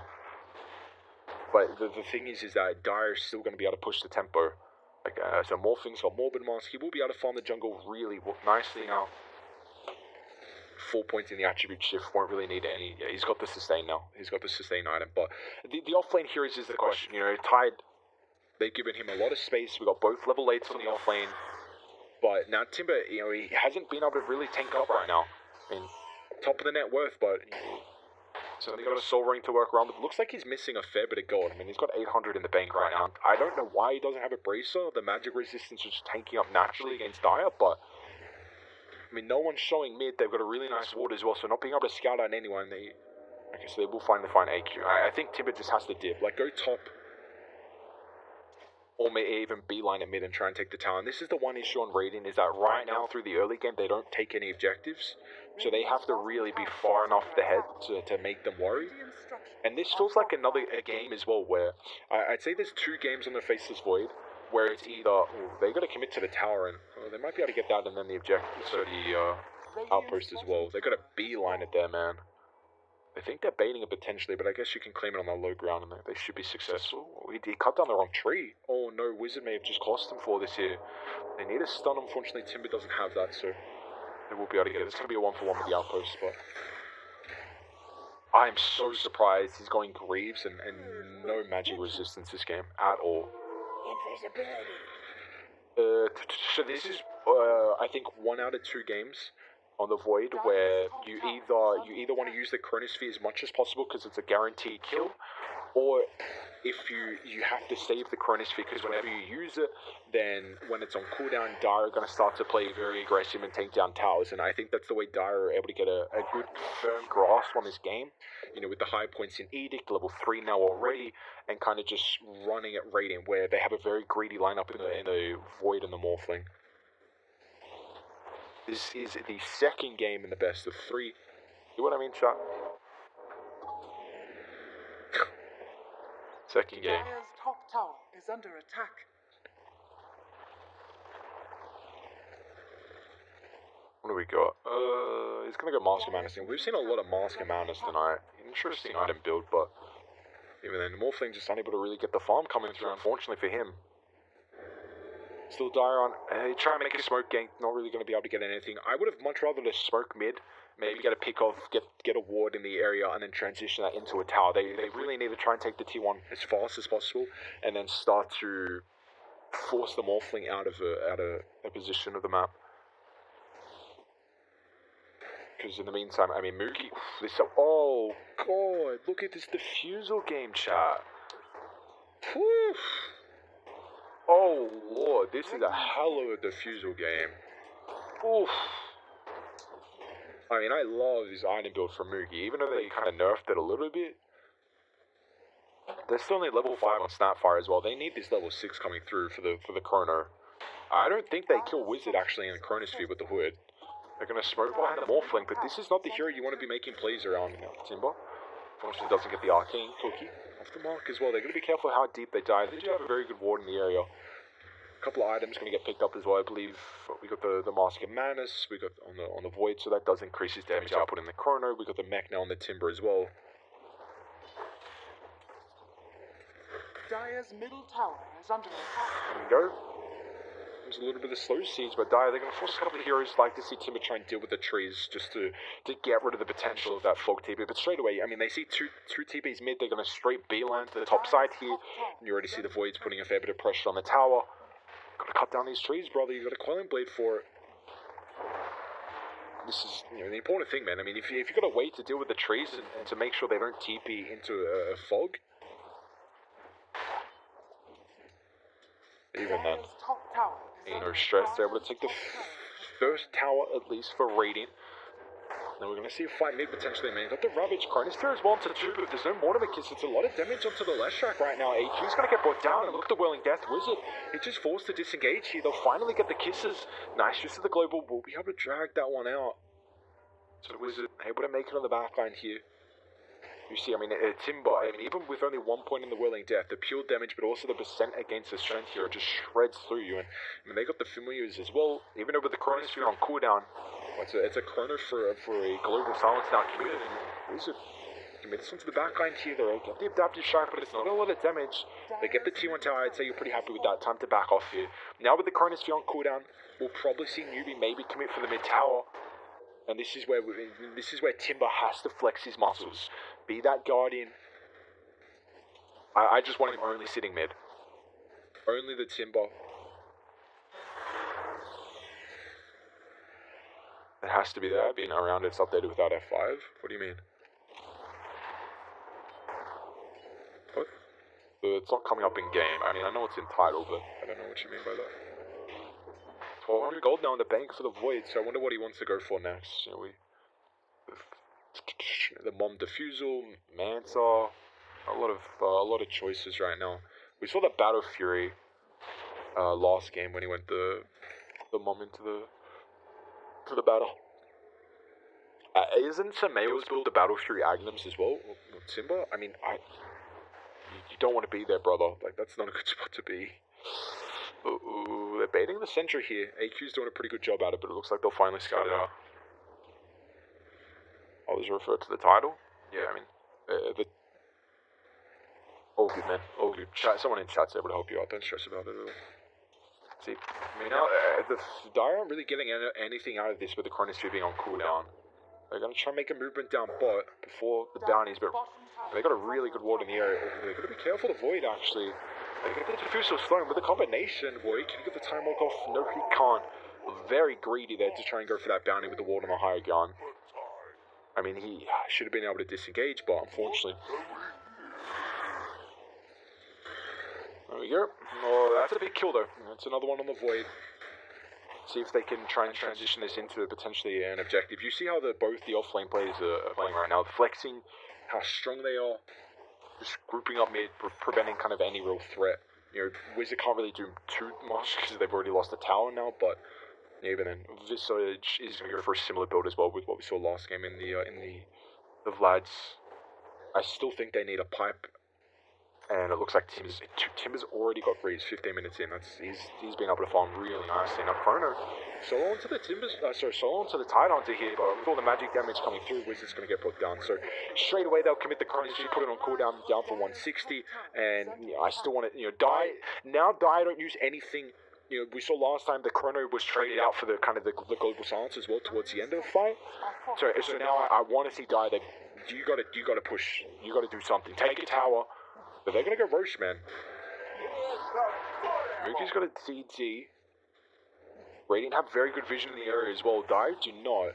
Then, no one's pushing bot, no one's showing onto the lane, so they might scout this out. They're doing Roshan reasonably well. The Morbid Mask, so and Timber's just able to tank up. Are they actually going to be able to get this for free with that Chrono? Once again, we saw last game, them just take it like that, and, that just should not happen. And let's see if they can protect the tower. Timber just got to flex. We keep saying flex those muscles, baby. The tanky's hero right now going throughout the game. Just drag the creep wave off. It's not going to matter because the tier 1, of course, but always going to be careful of that flat cannon just burning a little bit of the mana right now. So they will be able to get the tier 1 here. Middle tower has fallen. Unfortunately, but you still get you get the ages out of it. It's onto the Morphling. He already has the Eagle Song, 500 gold in the bank, so that E-Blade's almost going to be picked up, and then if you get the shotgun combo inside the Chrono, it's just going to amplify any spell damage you have as well. But here we go, Newbee final. Here we go. Tier 1 mid going to try and transition this into a Tier 2 bot as well. You see the net worth lead, kind of pretty neck and neck considering it's not like one team has too big of an advantage right now.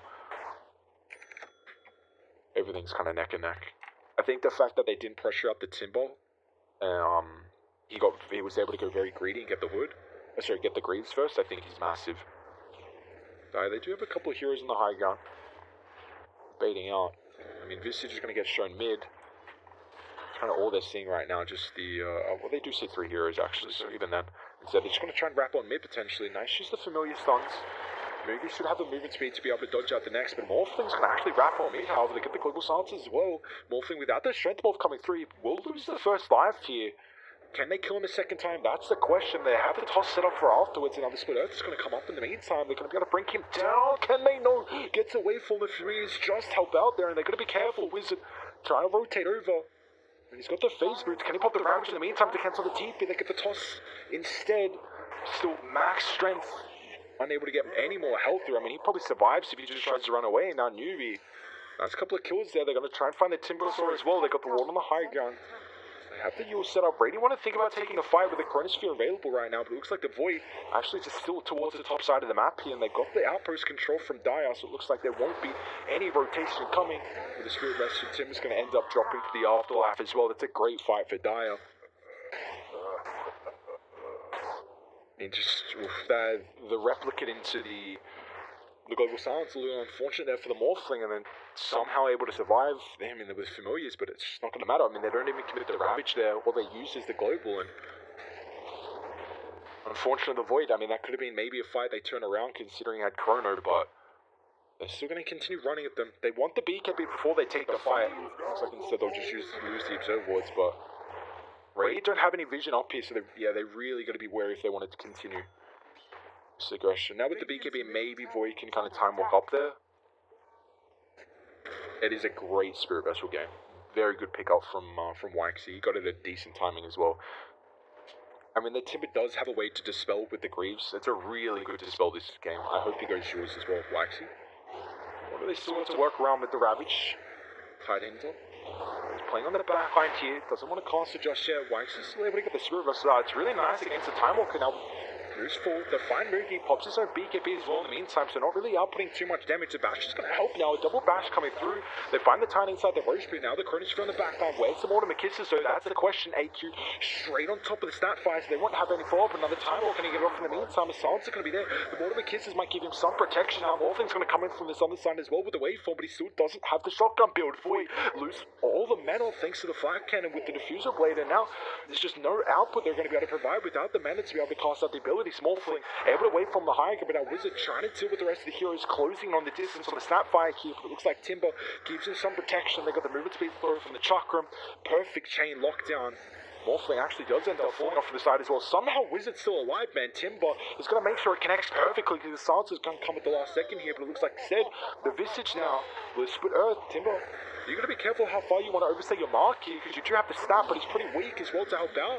They've already lost 3 heroes and now the Disturb rests on top of him. Doesn't have the greeds to be able to dispel this bad boy, so Timber's going to also end up falling as well. It's a mega kill spree for Moogie. Waxy? Alright, won't end up diving. I mean,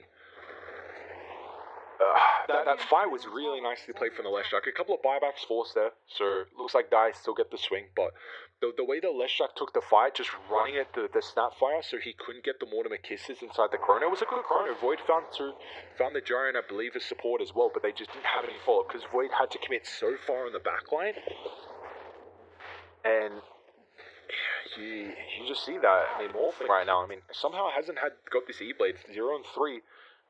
You see they're not getting the farm, though. All of a sudden it's a 3,000 gold net worth lead. That was a good fight, and now we're going to see, the ultimates, the timing's going to be super important. Uh-oh, AQ gets a cookie stun.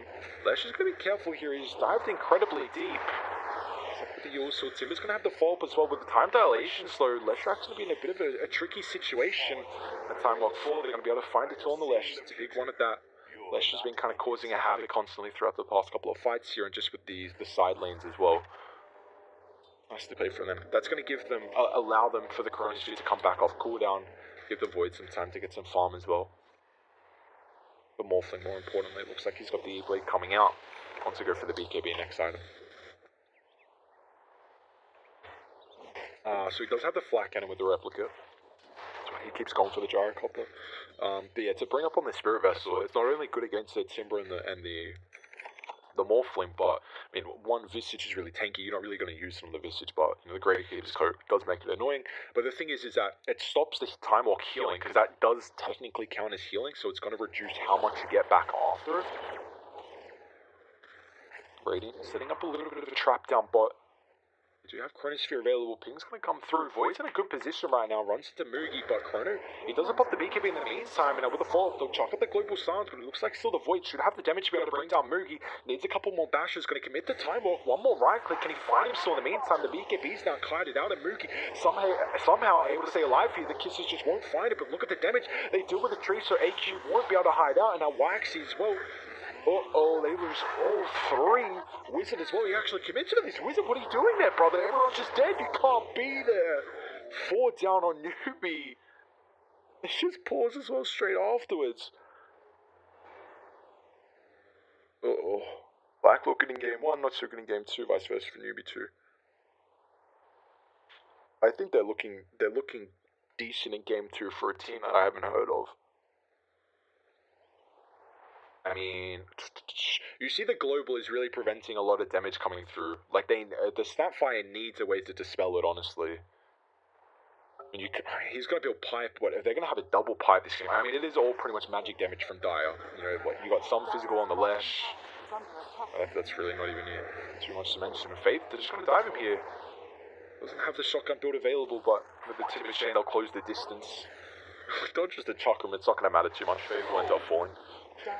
So I passed the T1, passed the T2 as well. Who's the man, yeah.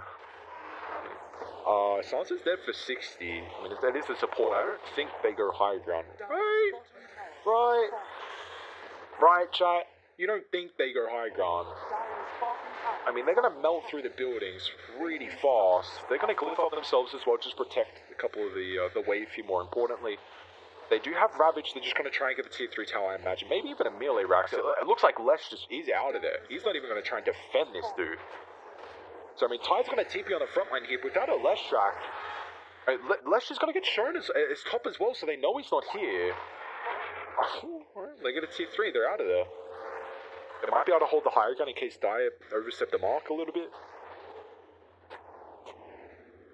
I mean, Wizard?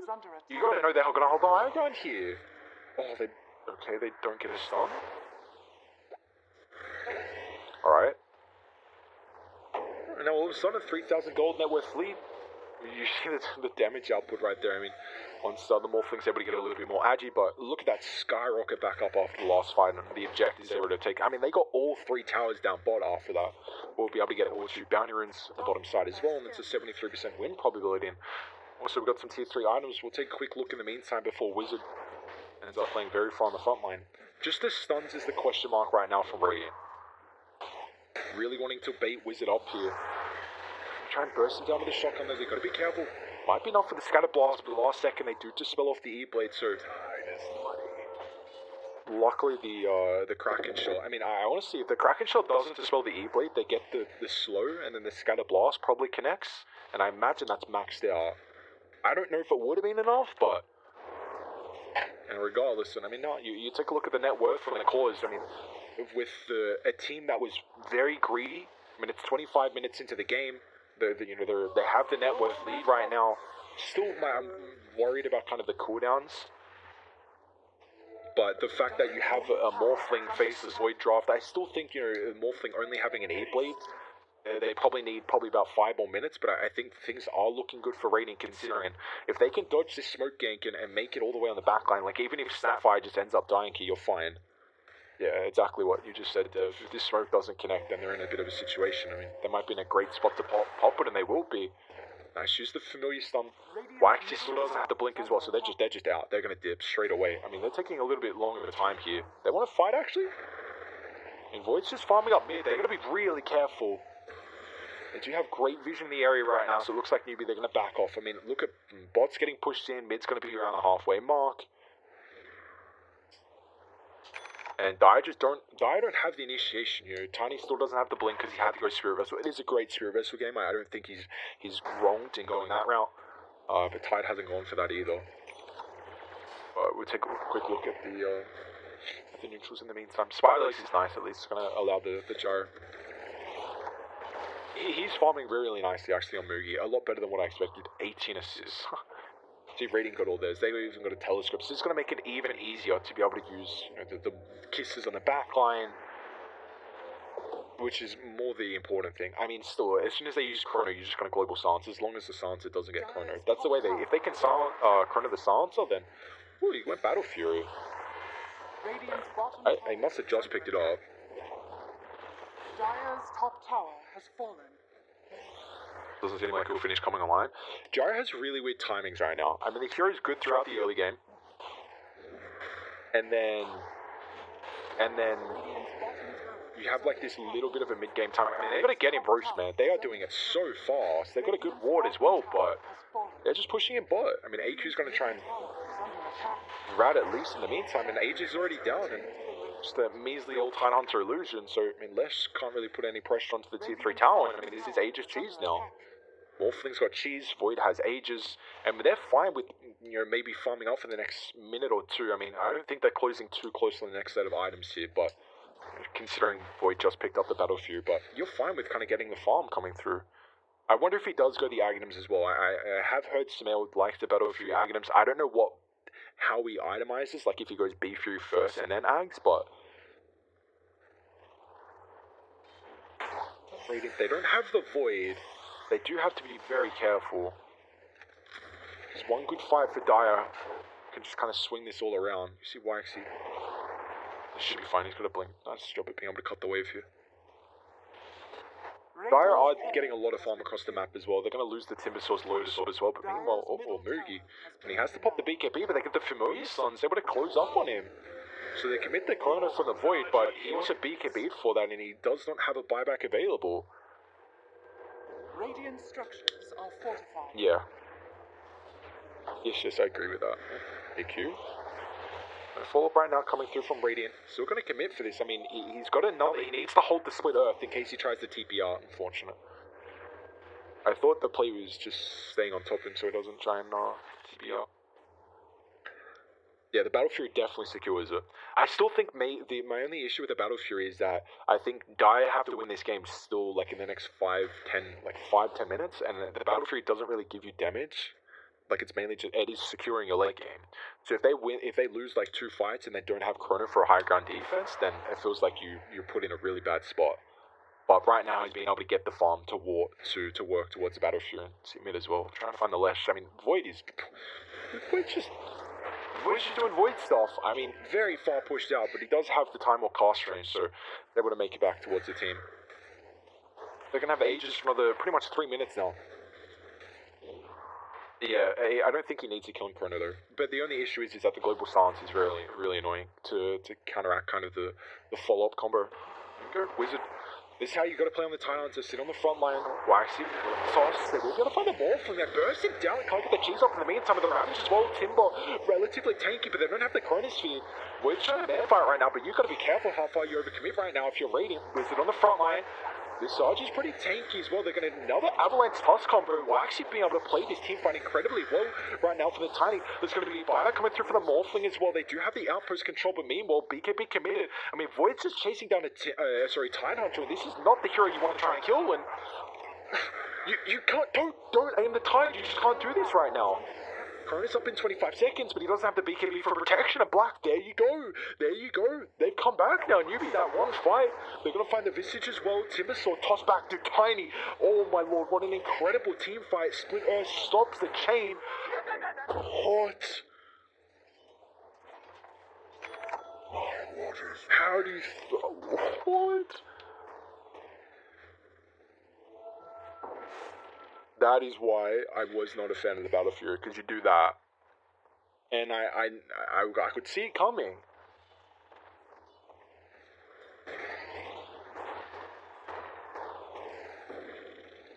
I'm mind blown at how well Tiny played that team fight. The toss back onto the Morphling, into the Ravage, the Avalanche combo as well that we saw multiple times. Tiny made some incredible plays, and now they have, look at that drop, man. 5,000 down to a 2,000 net worth lead. Like, what are they doing on the high ground? Chrono's not up. Why are you chasing a Tidehunter who has Ravage on the front line? Why are you trying to burst him down? You buy back on the Morphling as well, so Dire have a win condition. If Chrono's on cooldown and you kill the Morphling, this game is just over. And Dire will push fast. They have a Gyro, they have a Leshrac. It's now a 53 probability, and you just can't take that engagement there. Like, that is just a undisciplined play. And unfortunately, now Black put themselves in a spot where they have to farm. Minus up. Now Dire, and they have win conditions available now for them. And this is where I question the Battle Fury. Why take the fight when, yeah, they use it to chase down the Tide. Top, what do we got here? Snapfire? Do they have any detection? I mean, they should be able to follow up. They know the missiles on top of them, so they'll use this space. I mean, Newbee do all get scouted out here, so as soon as they see them, they're just going to push in the side lanes. Straight away, Void to mid. The rest of the team down to bot as well. Do they see Waxy here? I don't think they want to commit the Chronosphere, I guess. That's quick reactions with the Blink Dagger as well. I have relatively good vision in the area, so the Void's going to be very careful with his positioning right now. Let's just got to blink. He's going to go Hex next. I love that. Love. Great instant catch to be able to deal with the Void. I mean, all they have to do is Void's really squishy, so is the Morphling. This smoke might actually connect in time. Just gets a TP out. That's another smoke gang just narrowly missing. They dodge another bullet, and Black are dodging bullets after bullets with these smoke gangs. Boy, oh boy, they are pulling it super close, but, I mean, it still goes to show that you Radiant have this greedy lineup, but can they get the net worth? That's the question. A Morphling's going Scotty, just going to try and tank up, literally just recognizing that if they control you once, you've got to survive that. That's the thing. Satanic's pretty close. He's got a DD in the bottle as well. I feel like a sneeze is coming up for me as well. Everyone has everything available. Radiant All the ultimates, I mean, Familiars on cooldown. They're going to smoke up. Radiant have a nice ward on the backline here. They might actually scout them out. They're going to be careful. Smoke's going to pop on the Familiars. And they find the initiation. Die on the higher gun as well. They've got the outpost control in case they want to restart the fight here. Looks like Radiant with the Observer getting de-warded. They'll probably back off the Wizard. Uh-oh. Leans forward. Chrono finds through on the backline here. The silence as well. That's incredibly important. They can't get the cooldown. No! They bring both of them. No global silence as well. There's a buyback available. Has the ultimate if need be, but now the Ravage has been committed. Snapfire making so much space on top of the left track. Has to pop the BKB and try and disengage, but now Wizard chased down to the ends of the earth here. Has to blink up in a couple of seconds. But the Void should be able to follow up. Nice shoot. Oh! That's a great blink placement. That is, what a chrono though. You find the silencer stops the global to prevent the Mortimer kisses. Oh, I missed the fight recap. So you find the Jari dead for 50. Unfortunately, Roche is not available.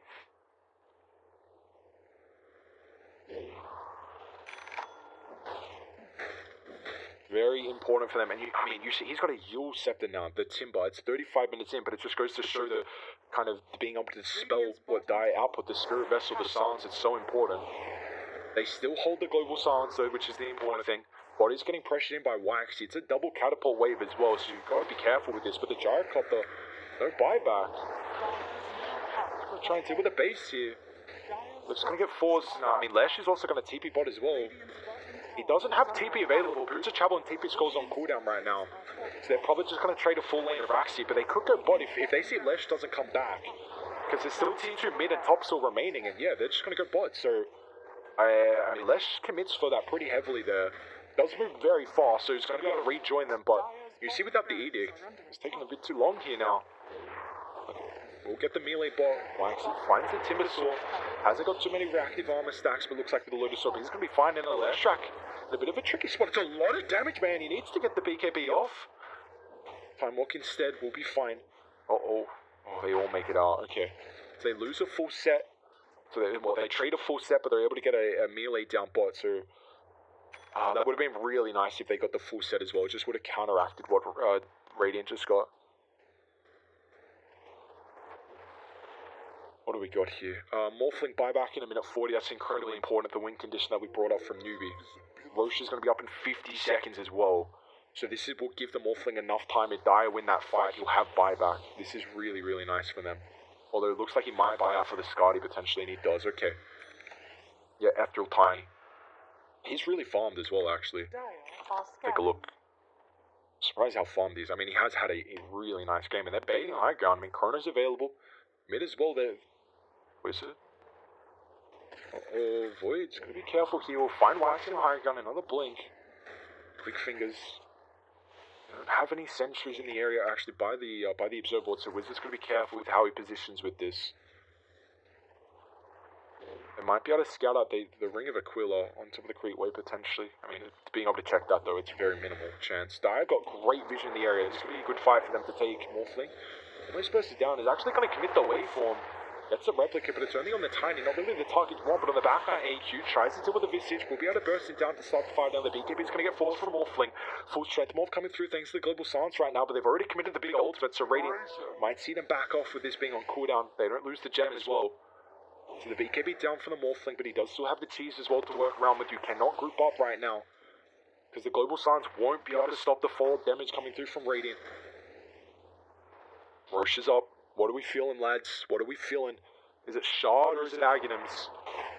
It's a Shard. Oh, too freaking good. Be careful, Ravage is available.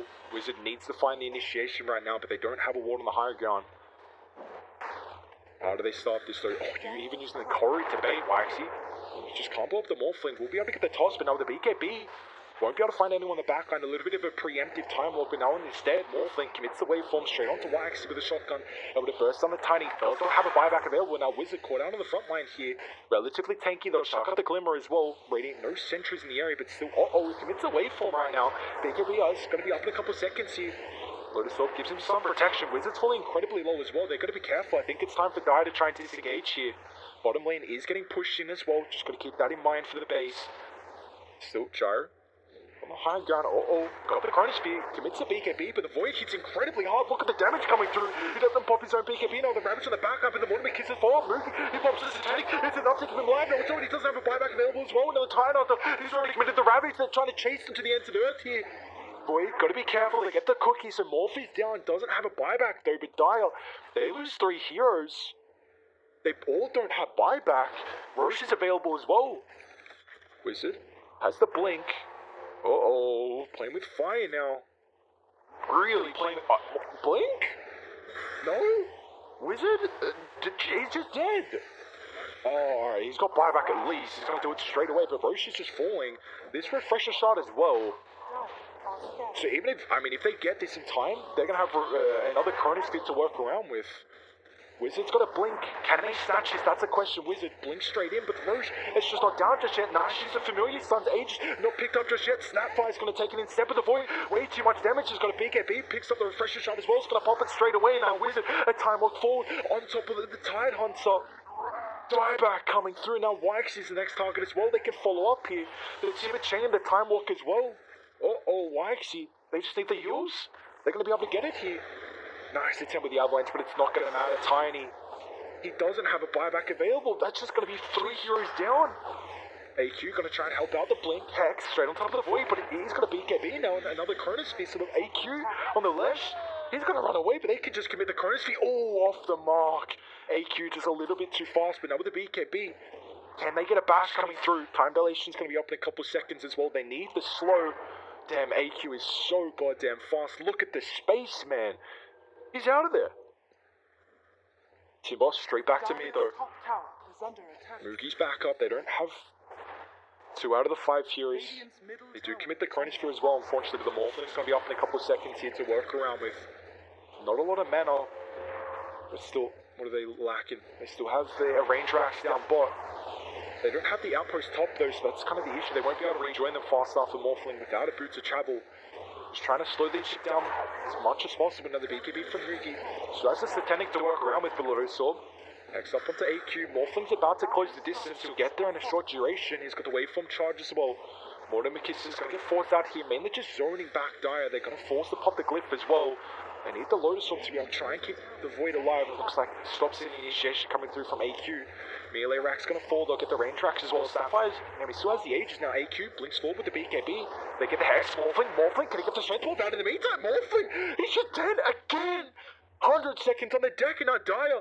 Everyone's about to be back alive as well. Sapphire's got another life to work around with the Timber Sword with the Spirit Vessel. As they get the chain away, Leshrac taking a fair bit of damage here, but it looks like Raiden just full retreat mode right now. Somehow the Timber's still alive. Chain's up in a couple seconds here.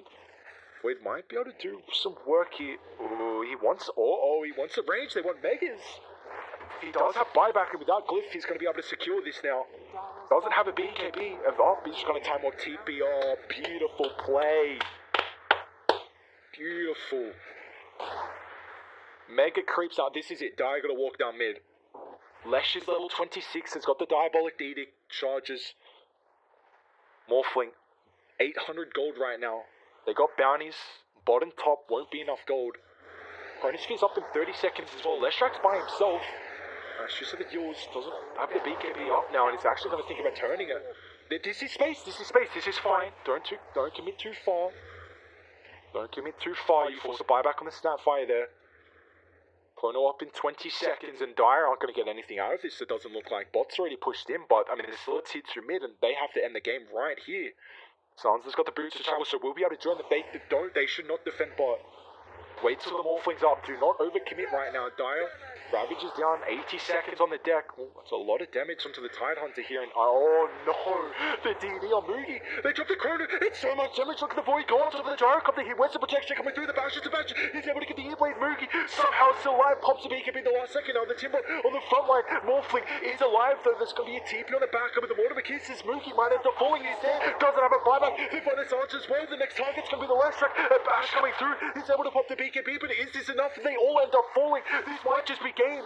Whitey stuck out of the trees, brought down, 3 down on Newbee. And that's it. They've got to tap out and Bash for good measure as well. Newbee knocked out 2-0 from Black. An incredible performance.